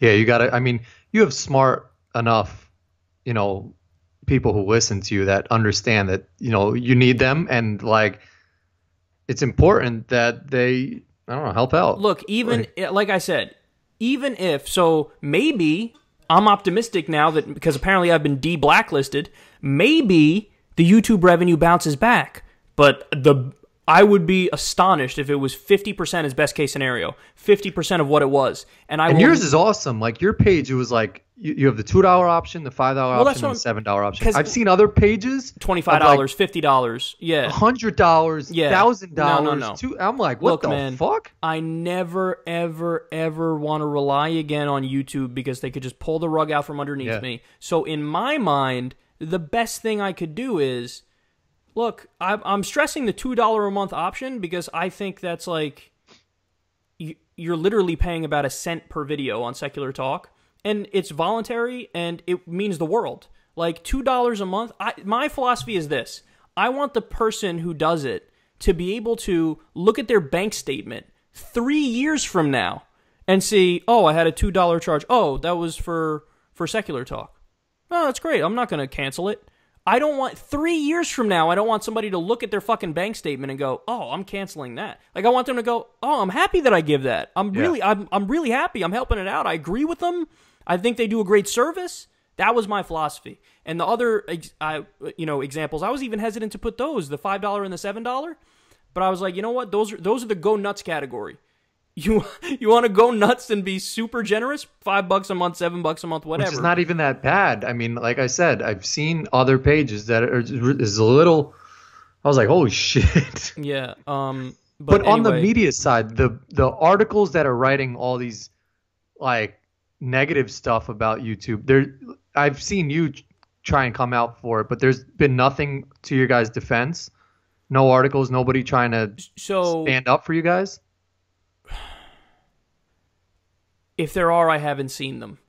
Which is weird, right? You would think there would be someone out there that would try and at least hear your side of the story. We're more making our case on YouTube, I think. But also, I should stress, this is mostly the news and politics division, man. Everybody I've spoken to gamers on YouTube, unaffected. I've spoken to golfers, unaffected. I've spoken to just people who are not involved in news and politics, and they're like, I don't know what you're talking about. I'm fine. So it appears like it was just a fucking anvil dropped on the head of news and politics. And by the way, there's a great variation in how affected people are within news and politics. I know of two people other than me who got the fucking anvil dropped on their head. Like I said, David Pakman, basically the same cut as me. 99% at some point, First it was over 90, then it became 99%. He was the same as me. I know The Amazing Atheist was obliterated, just like we were, similar to how we were. Did the Young Turks take any? They got hit, but I don't think they were hit nearly as bad as I was or as David Pakman was. Mm-hmm. I know Jimmy Dore was hit, but nobody was hit as bad as me and David Pakman, and we don't know why. I just don't know why, and it's frustrating. Weird. So the cuts that I've seen, this is the range that I'm guessing. Some of these people have given me their information about how much they lost. Others, I'm just assuming here. It's like anywhere from a 50% cut to a 99% cut in news and politics. The lucky you need to ones start are the like 50%. coding your titles to just like funny cat walks into desert and then like go off in your video. So I can only do that so much while still maintaining my integrity. So I don't do that. No, the video you said about changing your name was, I respect that you were just you had that video that was just like, if I were to change my name now, what would make you think that I wouldn't lie to you some other place, which is a lot of respect that you're standing by what you believe. I was getting a lot of pressure too on that, where people were like, look, it may be your only option to ever make any more money at all on YouTube. And I just, look, I don't want to feed into the idea that secularism is offensive or controversial. It's just not. Yeah. So they're just wrong. If that's the case, if that really is the reason why you decided, hey, we're going to blacklist you, then go fuck yourself. I'm not going to, and you're right. That's the whole point. The whole point is, if I'm willing to bend on that, well then how the fuck what the fuck else am I going to bend on behind the scenes? Like, what else am I going to bend on if I'm going to, yes, I'll change my name, daddy. If you, like, what the, no, I'm not going to fucking change my name. You change your name, bitch. Like, what are you talking about? Yeah, that's why it's almost like, with all these politicians that come out and apologize and stuff like that, in a weird way with Anthony Weiner. Right, yeah. Like 3 times he's just keeps doubling down and tripling down. I'm just like, as bad and weird as he is, it's almost just like, damn, this guy just keeps fucking backing up his weird shit. Did he, though? I thought he apologized a few times. Did he apologize? If he apologized, then I disregard everything I just said right there. No, but I think you have a point where, like, yeah, if a politician got caught, let's say, having an affair, and better example, what's his face? Fucking Trey Raydell. He was a Republican congressman who got caught buying cocaine. And he ended up, at first he was like, I'm not going to step down. And then eventually the party was like, bitch, you're stepping down. And he's like, okay, I'll step down. So if I was him, how would I have handled it? I would have said, look, let me make this very clear to everybody. I'm consistent on this. Look at my record when it comes to voting on drugs. And he's right. When it came to war on drugs, he wasn't a hawk. He was actually somewhat lenient. So he wasn't a hypocrite. So I actually had sympathy for him. Mm-hmm. So if I was him, I would have said, look, this isn't a good thing. This is a vice. I'm not proud of what I did, but I'm consistent in my record on this. I think this is something that merits medical treatment. I don't think it's something that merits me stepping down. I'm more than capable of doing my job, and I will continue to serve my constituents. And what matters to me and what should matter to the people are the policies and what I've done in office, not personal issues. And then you move on. Yes, that's what you're talking about right there. When, you can do something like that and take a stand like that. I think for what I did, there's a element of boneheadedness in it too, because but I mean, you're rolling the dice. You are, but if you stand by your morals, and if you honestly, it's just a fact that secular is not a controversial. Yeah, it just means separating religion and government, which is the case in every modern country. Yeah. What are your thoughts on? I just saw this, and this sort of like relates to this. With did you see the Pepsi commercial with Kendall Jenner? I did, yeah. Well, no, I didn't see the thing, but I get the gist of it. There was a protest. It was like a Black Lives Matter protest or something. Or was it wasn't even Black Lives Matter. Yeah, they're holding signs that I'm for good things, the fucking signs. But then Pepsi was hearing backlash, and they came out and took down the commercial. Yeah. I'm like just if you felt that it wasn't like a bad commercial, just leave it up. Like, why are you taking this down?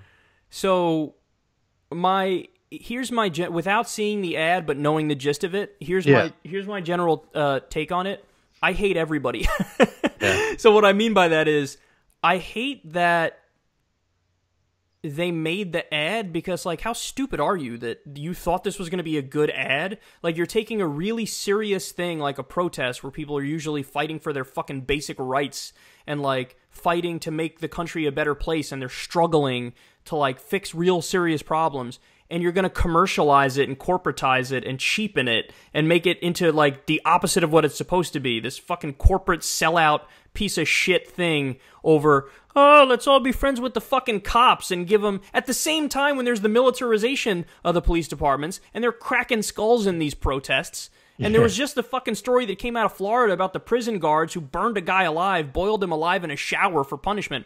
So yeah, it's like trivializing important issues, and I don't understand how the boardroom could be so stupid that they let that fucking ad through. Like, you're really not, like, really, you weren't able to tell that this would be a hot button thing where people would say, what the fuck you? We're out here protesting for our rights, and you're just cheapening it by making it a Pepsi ad. So I'm mad at them for making it, but I'm also mad at the backlash, too, because it's like, you guys have nothing better to do than bitch about a Pepsi commercial? Yeah. Like, and ironic, because I just bitched about a Pepsi commercial right there for like 3 minutes. But I don't know. I'm torn on it. It's almost just like that's the commercial you came with there. I don't know. I don't see anything too bad about the protest. They compared when Kendall Jenner hands the Pepsi to the police officer, and they started putting all these pictures on Twitter of like people being beaten at a rally. Yeah, like this is what it's really like, dumb bitch. Well, they're like, Kendall Jenner, I need you. Just give this officer a Pepsi. And then the guy's like beating him. People were tweeting like, I don't know why Trump is bombing, man. He should have just sent Kendall Jenner to Syria. Yeah. They had Dr. Martin Luther King at his famous rally holding up a Pepsi. It's as has been repeated multiple times, the internet is undefeated. Yeah, they are. Indeed, the internet is undefeated. And then, but I don't know. They come out and apologize for all this shit, and it's just like, just stand by your stuff. And then there's United, which did the opposite. They fucking dragged that doctor and fucked him up, and then they're like, what are your thoughts on that? Would you get up? Bitch stepped out. Bitch stepped out of line. That was basically their answer. Like, he was being non-compliant. It's a doctor in a plane that he fucking paid for. You're gonna drag him out violently? Like, what the fuck? Well, that's what's weird too. Is now people are digging up stuff on that guy, and that's like, fucked up, son. It is. Got nothing to do with the situation at hand. Yeah, I know. Like, that's just character assassination. That's like if something ever happens to me, like there's a crime against me or something. Well, we found these videos of Mr. Kalinsky using inappropriate language and telling people to suck his dick on his YouTube channel. It's like, it's just totally unrelated. That's true. Yeah. But I mean, I guess if you have the info, you sort of, I don't know, start thinking different shit. I mean, it's like the whole Donald Sterling with the Clippers thing. It's like he was saying this stuff in private, but you did hear it. So you make the guy like sell his team because he's racist, and I don't know. The Donald Sterling thing was weird, wasn't it? It was like he was reported against his will, obviously. Mm-hmm.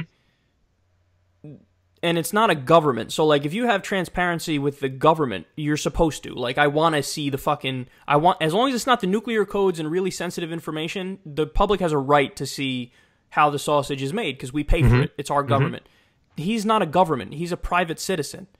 And so this woman took the private conversation they had and released it. He didn't know. Like TMZ or whatever. And then it was like, he's just an old bigot. But then he had to sell his team over it, which is fucked up.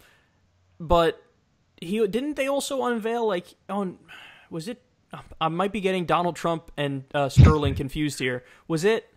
Did he not do housing renting discrimination? Out places? Yeah, he had that also. He was a big real estate guy. Yep. But back to the United thing, would you get up? I mean, if it was randomly selected, at some point, like, you fucking... Look, I'm going to solve the whole thing. I'm going to solve it all right now. There should be a law you're not allowed to overbook planes. There, I said it. But supposedly they didn't overbook the plane. I heard they did. I heard they overbooked it. They said they didn't overbook it, but they needed 4 seats or whatever for their employees to get to Kentucky because of some power down thing. The flight wasn't overbooked, and it's just these employees needed a seat or something like that. They said something that wasn't overbooked. They came out with a statement. But I guess it was overbooked. Look, man, I'm totally... Okay, even though it's a low level of it, it is fraud if you say to somebody, your flight is at 2 o'clock and you paid for your flight and you're on the fucking flight, but now we're going to need you to get the fuck off.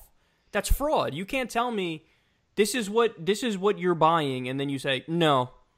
Even though you paid for it, even though you're already on the plane, even though you already made your fucking own schedule... Now we're just going to fuck you over. The guy said, he's like, I'm a doctor. I got patients in the morning. I'm not getting up. Right, yeah, exactly. I mean, I agree. He shouldn't have gotten up. But at some point, you've got to fucking get up. Like, I don't know. I feel like I would have gotten up. I would have been pissed as fuck. But I don't know. I may have gotten up, but I don't necessarily think I would have been right for getting up. Like, I would have been a little bitch and been like, all right. But, like, that guy was like, no, I'm not going to get up. Yeah. And I think he's right. I mean, if you're paid for the ticket and you're on the fucking plane, don't, you know, the airlines fuck people over so much. I'm so done with fucking airlines. Yeah. You know, airlines, they keep all the fucking time. There's a story from, like, a year ago that I read. I don't know the specifics of it. I don't remember the specifics of it, but it was basically like there was some new airline that was going to come out, and they were going to have, the whole thing about the airline was going to be, we're going to make it comfortable for you. Mm-hmm. Like, we're going to have bigger seats. And then all the other airlines got together and killed that shit. Because they said, no, they're basically all colluding to make it a monopoly, even though it's not a monopoly, because they're different companies.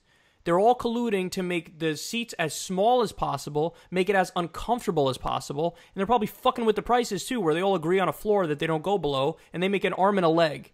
Yep. And then shit like this happens, and they try to make it seem, whoa, we didn't do anything wrong. All we did was try to kick somebody off a plane that he had a fucking ticket for, and he was a doctor, and he had to go take care of his business. No, fuck you, fuck airlines, man. Well, they got such a monopoly that even people writing in the comments, United, like, I'll never fly United again, or this and that, like, there's people out there that will fly United. Like, you're not doing any harm to the company by saying you're not going to fly by, like. At first it did. There was, like, a big drop in the stock price, well, but yeah, I heard it bounce back. I heard it bounce back. Where are you going to go? Like, they're not fucking building more planes. Like, there's already United planes. Like, and then when they try to come out with new airplanes, they fucking kill the company, like I just described. That's what I'm saying. Like, there's so much control. The thing that fascinates me is that in all of these events, there's always like one fucking crazy security guard that comes out of nowhere that's like the fucking enforcer. Power trip. It's just like, yeah, some juice-headed dude. Like, if you watch the video, there's like those first three guys that are not getting him up, and then he like radios in some guy. And that's when this big fucking juice head guy comes in and just yokes him out of his seat. And you saw that in the Eric Gardner video. Like, there's always that one guy that just comes in on a power trip that just is ready to like power slam somebody. Yeah. Which is crazy that like these people think they have so much control to just fucking forcibly remove someone like that. I think it takes a really... People are different. You know, there are people like me who can't shut the fuck up when I talk about certain topics. There's probably people like that who are just waiting day in and day out for an opportunity where they think, finally, I can fuck somebody up. And they go, this is a green light. This is what I'm going to do. I'm just going to fucking forcibly remove this guy and drag him. And it's just fucked up, man. You know? And then you think of, like, with the military. Like, most countries probably have a military. It's like... probably filled with the people like that in the country, you know what I mean? Yeah. Or police departments, you know, not to disrespect all police, because I'm sure probably most of them are good people, but you're going to have a certain percentage of the public that's their thing. Like, I just like to fight. I just like to be in control. I just like to dominate. And who knows what that's from? Maybe it's biological and they're just kind of like that, or maybe it was from, you were bullied when you were younger and now you're getting back at the world. And you know, fuck you, I got a badge now, bitch, you gotta listen to me. Yeah. You know? I had my friend in Miami said that he saw there was like a crazy techno event or something, and it got let out and all the kids were crossing the street, and like the walk sign was walk, and the kid must have been on drugs and drunk and whatever, but he was walking while the sign was walk, and the cop had said something to him already when he crossed the street. And he crosses the street, and like the cop yells at him, and the kid doesn't hear him. And the cop just went over to him and starts like pounding on the kid. And he was just like, I didn't understand why the cop is like, you don't understand why people do things, but these cops are just normal people, and you give them a badge, they've got the right to beat the shit out of you now, I guess. Do you remember? Don't say the person's name. I don't want to say it. Don't say it either. We went to visit our friend at college back in the day, and I think you were there. I'm pretty sure you were there. You tell me. We were at a bar, typical college type thing, right? Mm-hmm. The person walks through the crowd to see us and just knocks people over. Just straight bulldoze his way through. Yeah, knocked people over. Just straight up boom. Fucking people falling and shit. It was a bulldozer, like just like bulldozed. Boom. Says hi, nice, being nice and shit. And then later there was like a fight where they started swinging or something, and then the dude was like, there was somebody else who wanted to fight, and he was like, look, man, all he's got to do is say I'm sorry, and there will be no fight. And he was like, nah. Some people just like to fight. I've never gotten into like. Have you ever gotten into like a fist fight? I was jumped once. Really? And I think I was. I like was a just little bitch walking too. Or something? Yeah. I was a bitch too. I didn't know that. That's pretty cool. It was embarrassing. Is that cool? It was embarrassing. Yeah, it's pretty gangster. Nah, because I handled it like a bitch. Like it was me walking. But regardless if you handled it like a bitch, you got jumped. That's like some respect. Like a lot of people don't get jumped. Nah, I handled it like a bitch. I'm hesitant to even give all the facts because you were just like walking and someone was just like. So I was walking back to my house after some party at a place right by my house. It was in a school. I won't say the name again, but it was by a school. I was walking back, going down the hill, and then like 3 or 4 dudes come up from behind me. Just bop! Swung right at the back of my head. I fell down, bleeding and shit. They kept fucking me up. I'm like, I was probably crying like a little bitch. It was fucked up, man. It was fucked up. Did they take like anything? Like what was they just wanted to beat somebody up? They were mad. I don't even remember the details. They were mad because I don't know if they thought I had disrespected one of their girlfriends or something. Oh, so there was like backstory, or yeah, something. It was something like that. Oh, okay. But I don't. It was not merited. Like I'm a dick, and I can acknowledge I'm a dick, but I don't. I recall distinctly thinking like, well, that was a massive overreaction. Yeah, I've never gotten to a fight. I've like thought, like I've even the thought of fighting. I'm like, I try to avoid it, but like I'm always like, do you punch to the side or do you actually punch someone like in their eye, like straight on? I'm trying to remember if there's any time I got into an actual fight. There was the time I got jumped, which I just described. There was a time I think I got into a fight in like elementary school with I'm not going to say the name, but I'll tell you off air. And I don't remember how the fight went down. I don't remember what I did. But yeah, I've thought about that too. Like, won't I like break my knuckles if I punch? That's what I'm saying. Like, guess what I thought? Am I actually? Yeah, it's a weird. And people are so high strung now. I listened on Howard Stern this morning. There was a guy at Walmart yelling at some other guy who like I think he bumped carts with him, and the guy like was like, "Do you know who the fuck I am? I'll fucking kill you." And the guy was like, "Nah, I didn't know." Like he was like apologizing, and this like guy was just hothead, just going off on him. That's scary, and, like, man. But you don't know what people are gonna do nowadays. Yeah, you don't know what they're capable of. There's people who want to kill people. Like, yeah. That's anytime I like. I've never been a fighter. Neither have I. Like I'm a fighter with my words. Person could be like a crazy UFC fighter or some shit too that could fuck you up. Wouldn't it be crazy if you're one of those people? You're like a fucking Muay Thai, however the fuck you say it. But sounds like it's that drink, right? Well, it's the Mai Tai. Mai Tai. I'm thinking MU. Those shouldn't be so close connected. I know, like a bitch ass drink and like a very strong fighter. If you're one of those guys, like you're a kickboxer, or you're a fucking jujitsu beast, or you're like a ground and pound type freak who can like fuck people up. Imagine being one of them and just walking around and somebody starts fucking with you. I'd be like, what are you doing? Like, do you know what I could do to you? That's what I'm saying. That's why whenever I'm at a bar, I bump somebody, I'll throw an excuse me, a sorry. Like I I'm always not do that. Yeah, doing that. 'Cause I'm not a dick. What the fuck am I gonna do? I'm gonna try to fight somebody. I'm not. It's just not a fucking.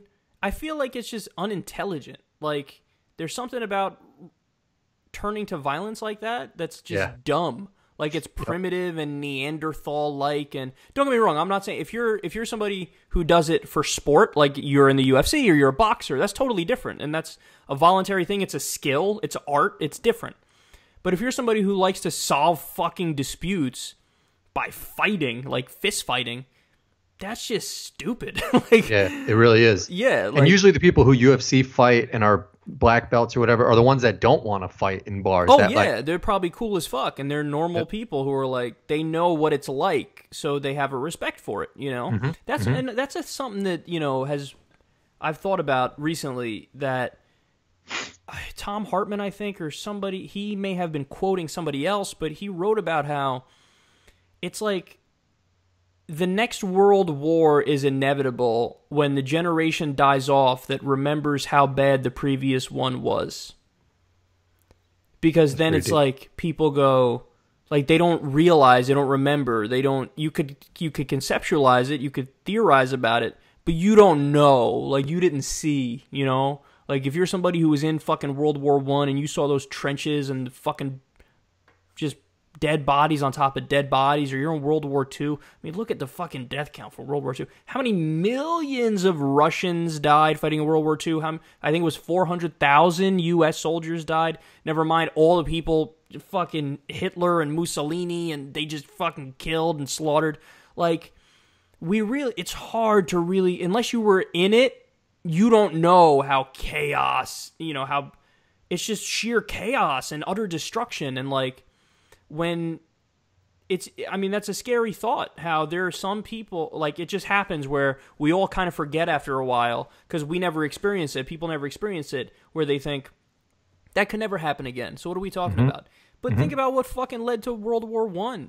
The assassination of Archduke Franz Ferdinand. Fucking random ass Archduke got killed, and every country in the, well, not every country in the world, but a lot of countries in the world ended up fighting. Like, if that can lead to it, are you kidding me? What, you think it can't lead to it with fucking what's happening in Syria right now? Well, yeah, no, that's a good point. You have more, I mean, you have more appreciation for things. So like music or something like that, I feel like we have a stronger appreciation than younger kids than us, because all they've known is iPods and just electronics. Whereas when we listen to music or we wanted to record something, we would have to put a cassette player in, record it off the radio. But as soon as that's old school. Yeah, but I'm saying as soon as we die off, like kids are just gonna have electronics, and like music won't be important to them because it's just like, oh, I could get that song easily right now, you know?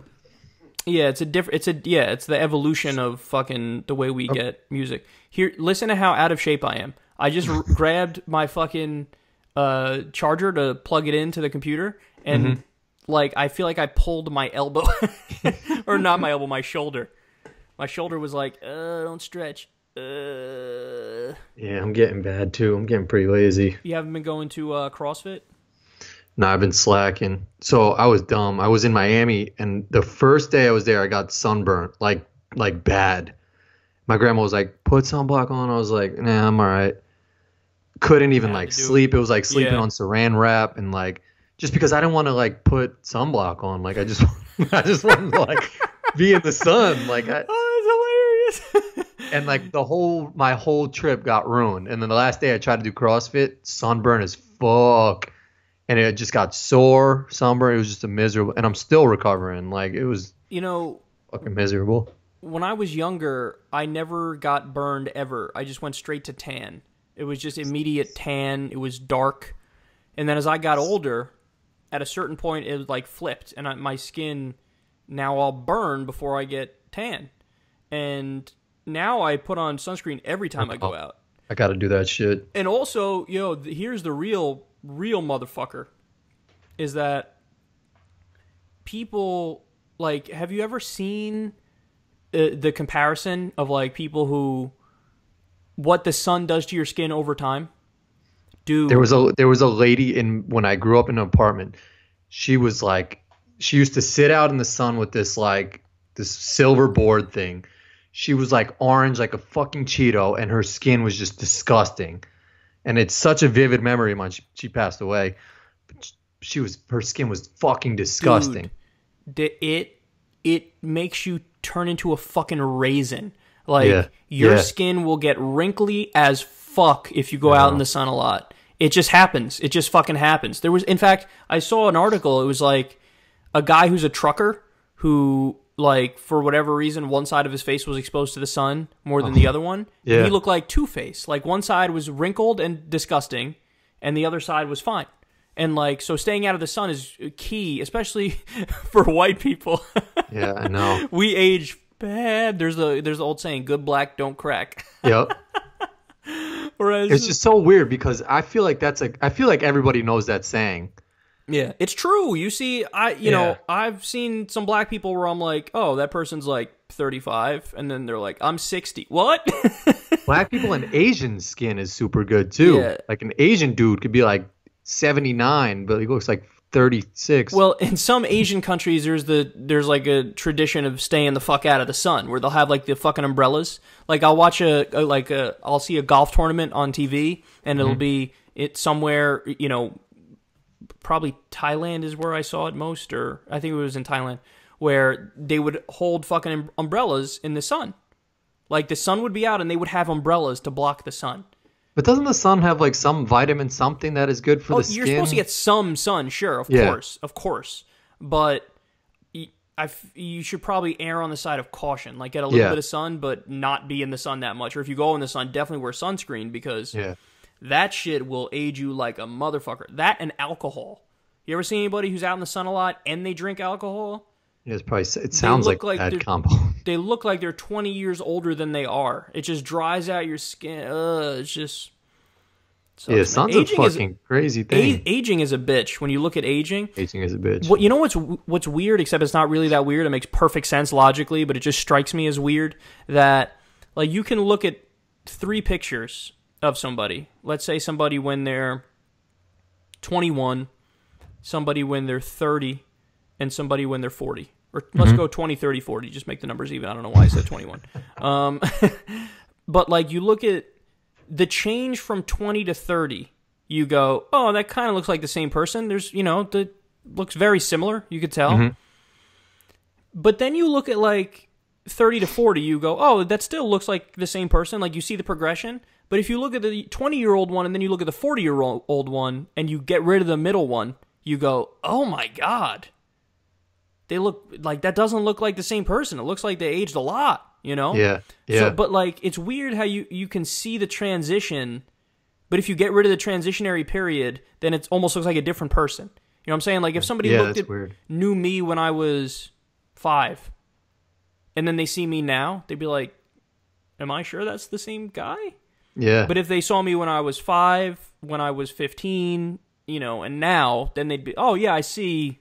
You can see the logical line. You know what I mean? I don't know. I think aging is weird, man. It is super weird. That you ever see any of those? Like, I think there was a kid who did this once. He took a picture of himself every day, and then it was that shit is weird. That like the changing to watch that progression. And they say that they know, like we know the biological things that go into aging. So theoretically, it should be possible to really, really slow it down or even stop it. But there's got to be a way. You would think, slow it right? down. Like you would. There's definitely something out there. You just got to take the things that happen when you age. Skin loosening is one of them, you know, and you just find a way to genetically modify people. Where aging, we've cured that. There's no more aging. Botox. What do you think of plastic surgery? Like what would you like? I would get some Botox on this wrinkle right here.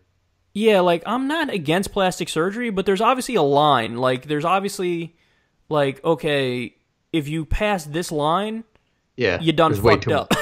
Yeah, once you can, like, tell someone's got some plastic surgery, then it's a little much. Yeah, like, I know somebody who, they got one plastic surgery, never really told anybody. I know because... somebody who that person's really close to told somebody who told me. It's a long story. But anyway, so they got one surgery. It was an eye lift, I think it was called. And all they do is they take, I think, I don't know for sure, don't quote me on this, but they take some of the skin in between your eyebrow and your eye, and they, like, cut out the excess skin between your eyebrow and your eye, like, underneath. Because over the years it gets looser and fucking... So they cut out a little bit of it. They cut it out under both eyes. And then I was thinking about it after. I'm like, you know, if you didn't tell me that, I wouldn't have known it. And yeah, he does look younger than his age. So you thought it helped? Oh, really? Yes, it worked. So it was one... but that's not even something I would think to, like, I wouldn't notice either. On someone, you know? Like, I wouldn't either. But if you go... but the thing is, like, apparently your eyes look more youthful if there's no droopiness underneath your eyebrows. You know what I mean? Like, if your eyelid gets fucking old and loose and over fucking flowing, then you look old. So they just got rid of some of that skin, and it worked. It made your eyes look more youthful or some shit. But like, so that's the thing is, if we're all gonna age and we're all gonna look shitty as fuck. There's no doubt about that. Yeah. But like, if you could do one little trick here or there that doesn't, because obviously, again, once you cross that line where you become like a fucking bionic person, like we've all seen those people hanging onto it for dear life. Fucking Mickey Rourke did it. Bruce Jenner. Bruce Jenner did or it. Or Caitlyn Jenner. A little bit different in that case, but like, you know, you just, when you get the Botox lips and the fucking, it just can look stupid at a certain point. But if you do like one or two little things, you could probably just look better. Yeah. No, I mean, if I had a shit ton of money and if someone was like, hey, your wrinkle could go away, I'd be like, yeah, absolutely, fuck with it, do it. Yeah. How's your hair situation? I still feel like I still don't know if I'm losing it or not. My shit seems to be chilling. Yeah, like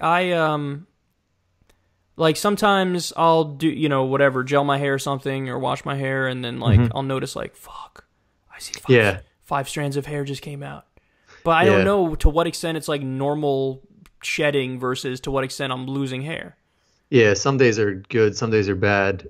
And my hair will look good sometimes when I don't shower, and like the next day the gel will still be in there, you know? It's like that greasy look, but then I'll see it's a little like lighter, a little not as dense. Yeah. And I'll get a little tight, but then I'm just like, I fucking don't care, really.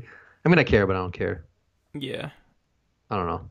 Yeah, I don't know how I feel about I would take Propecia, but you got to get a prescription for that, and I'm too lazy to get a prescription. Son, I was going to ask you, did New York pass some shit with free schools, right? Yes. That's like they did. OD big news, right? Huge, and I'm really happy about it. So it's just like official, right? All public It's official. schools? It's done. My taxes are going to go up, but I'm happy they're going to go up. Oh, taxes are going up? Yeah, well, you got to pay more? Yeah, but probably not much. It actually isn't even as expensive as one would think. It's only like what was it? 100 and some? I don't have the number in front of me. It wasn't even $1 billion. Like you would think like you're going to get free college people. It's like obviously going to be over $1 billion. No, it wasn't. It was millions.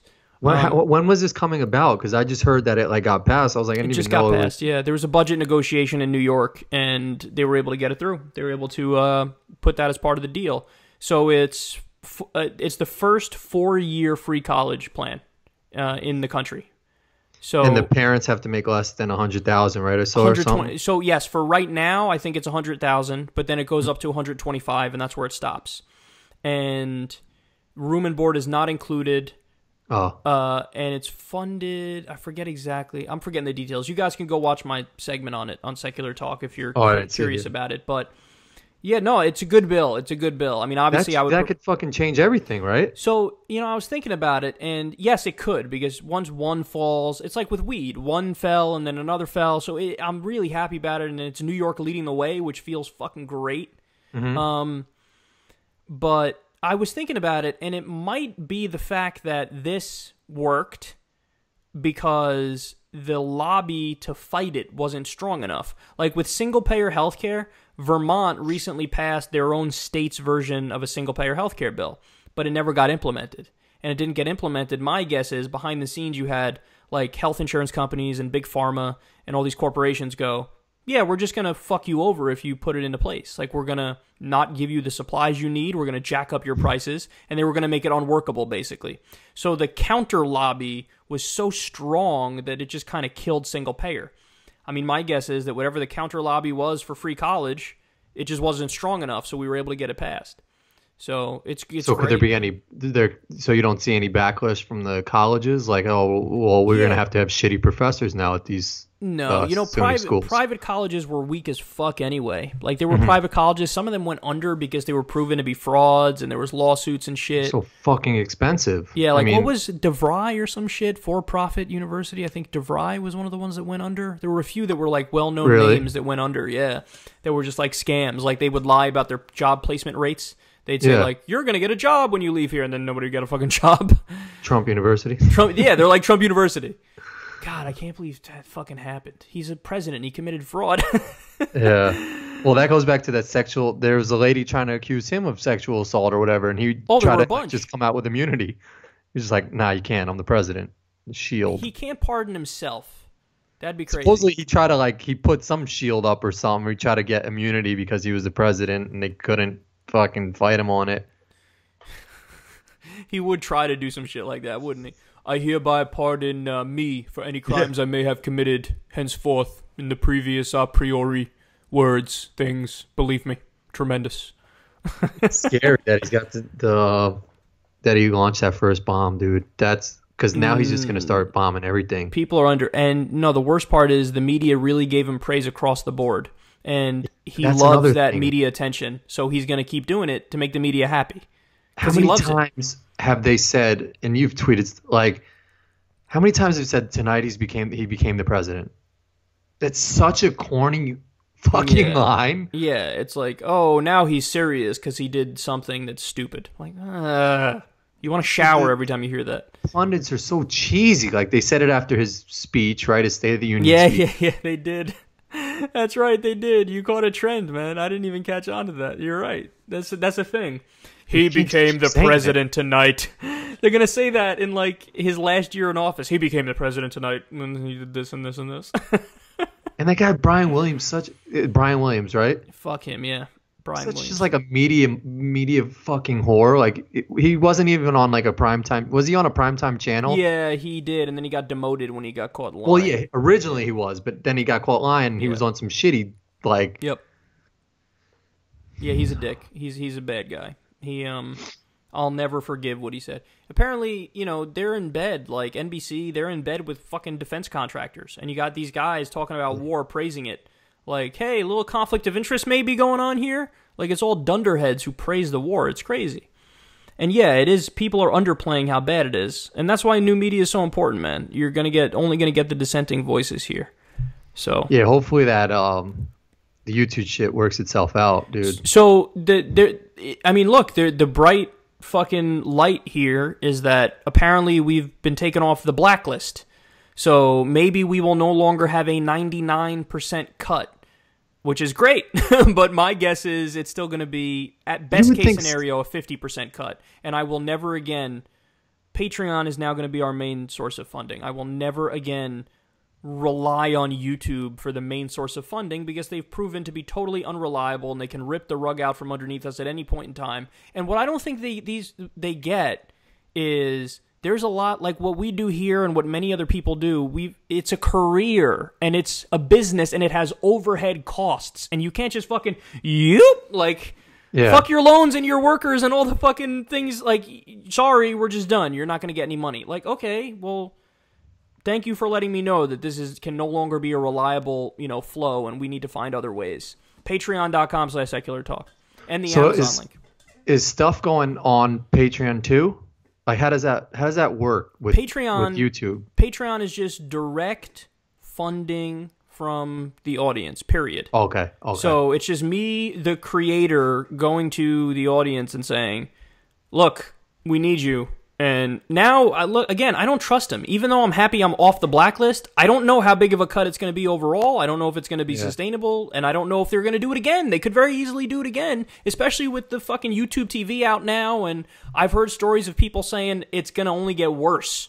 So, but what Patreon is it allows the creator, it's for artists and independent, individuals doing whatever, to go directly to the people and say, I need you, basically.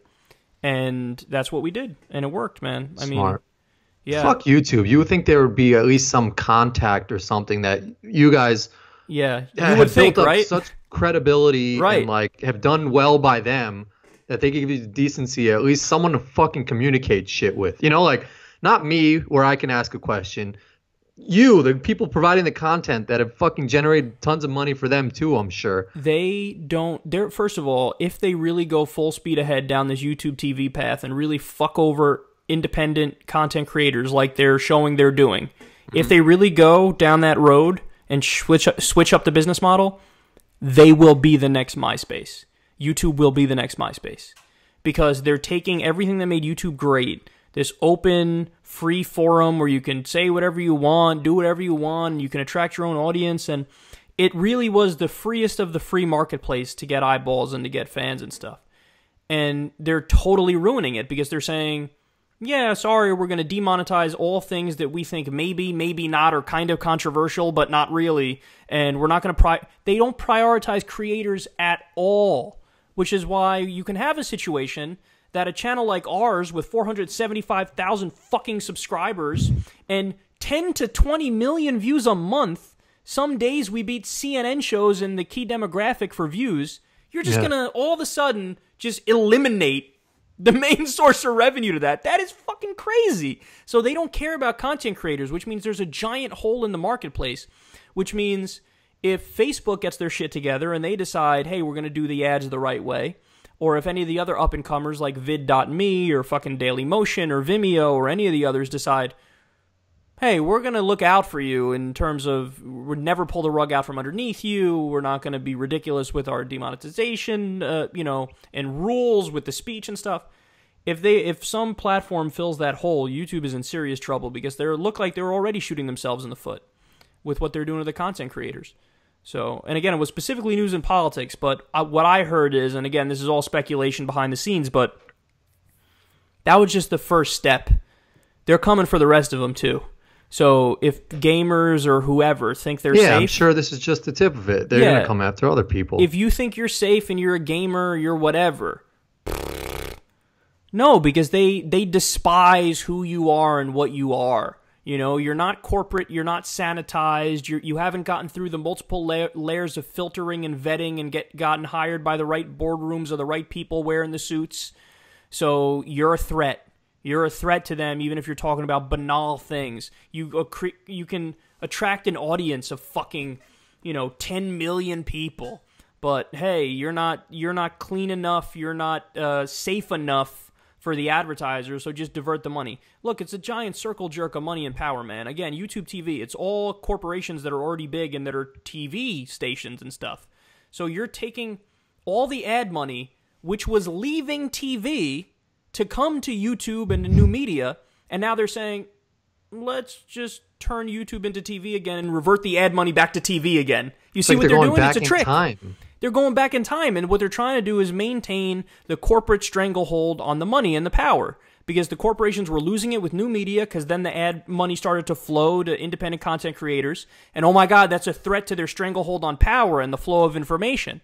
So okay, now let's do this bait and switch, where we made YouTube a free speech platform, but whoops, now we're going to turn it to YouTube TV and make it more corporate, and let's put the ad money back over there. But again, they can't force people to watch it. Like, they think, oh, we'll just change up the model and everybody will still watch in the same numbers. You're not going to get the fucking, over 40 million people that watch fucking PewDiePie with his #1 YouTuber? What, you think you're just going to snap your fingers and all of a sudden those people are going to go watch some shitty show on ABC, on YouTube TV? It's not going to happen. All the good content's going to go away. People go to him because they like him. They like him. And then all of a sudden you're just going to say, yeah, we're going to demonetize him, fuck him over, and then those people will willingly go to watch ABC? No, they're going to go follow him wherever he goes.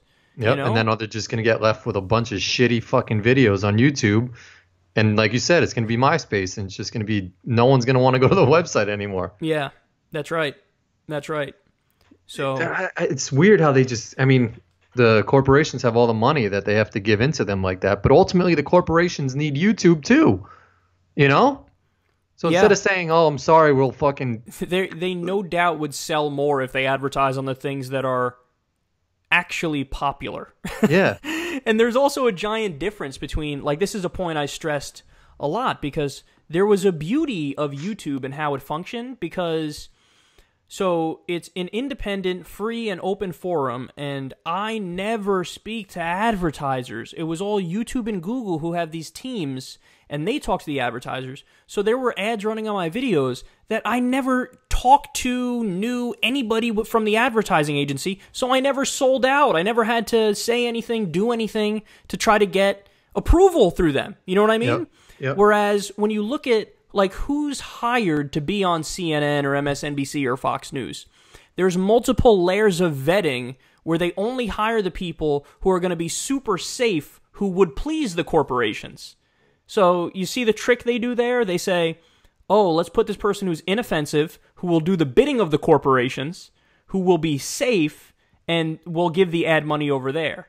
But again, then there was this free and open forum where there's the buffer between the creator and the advertiser.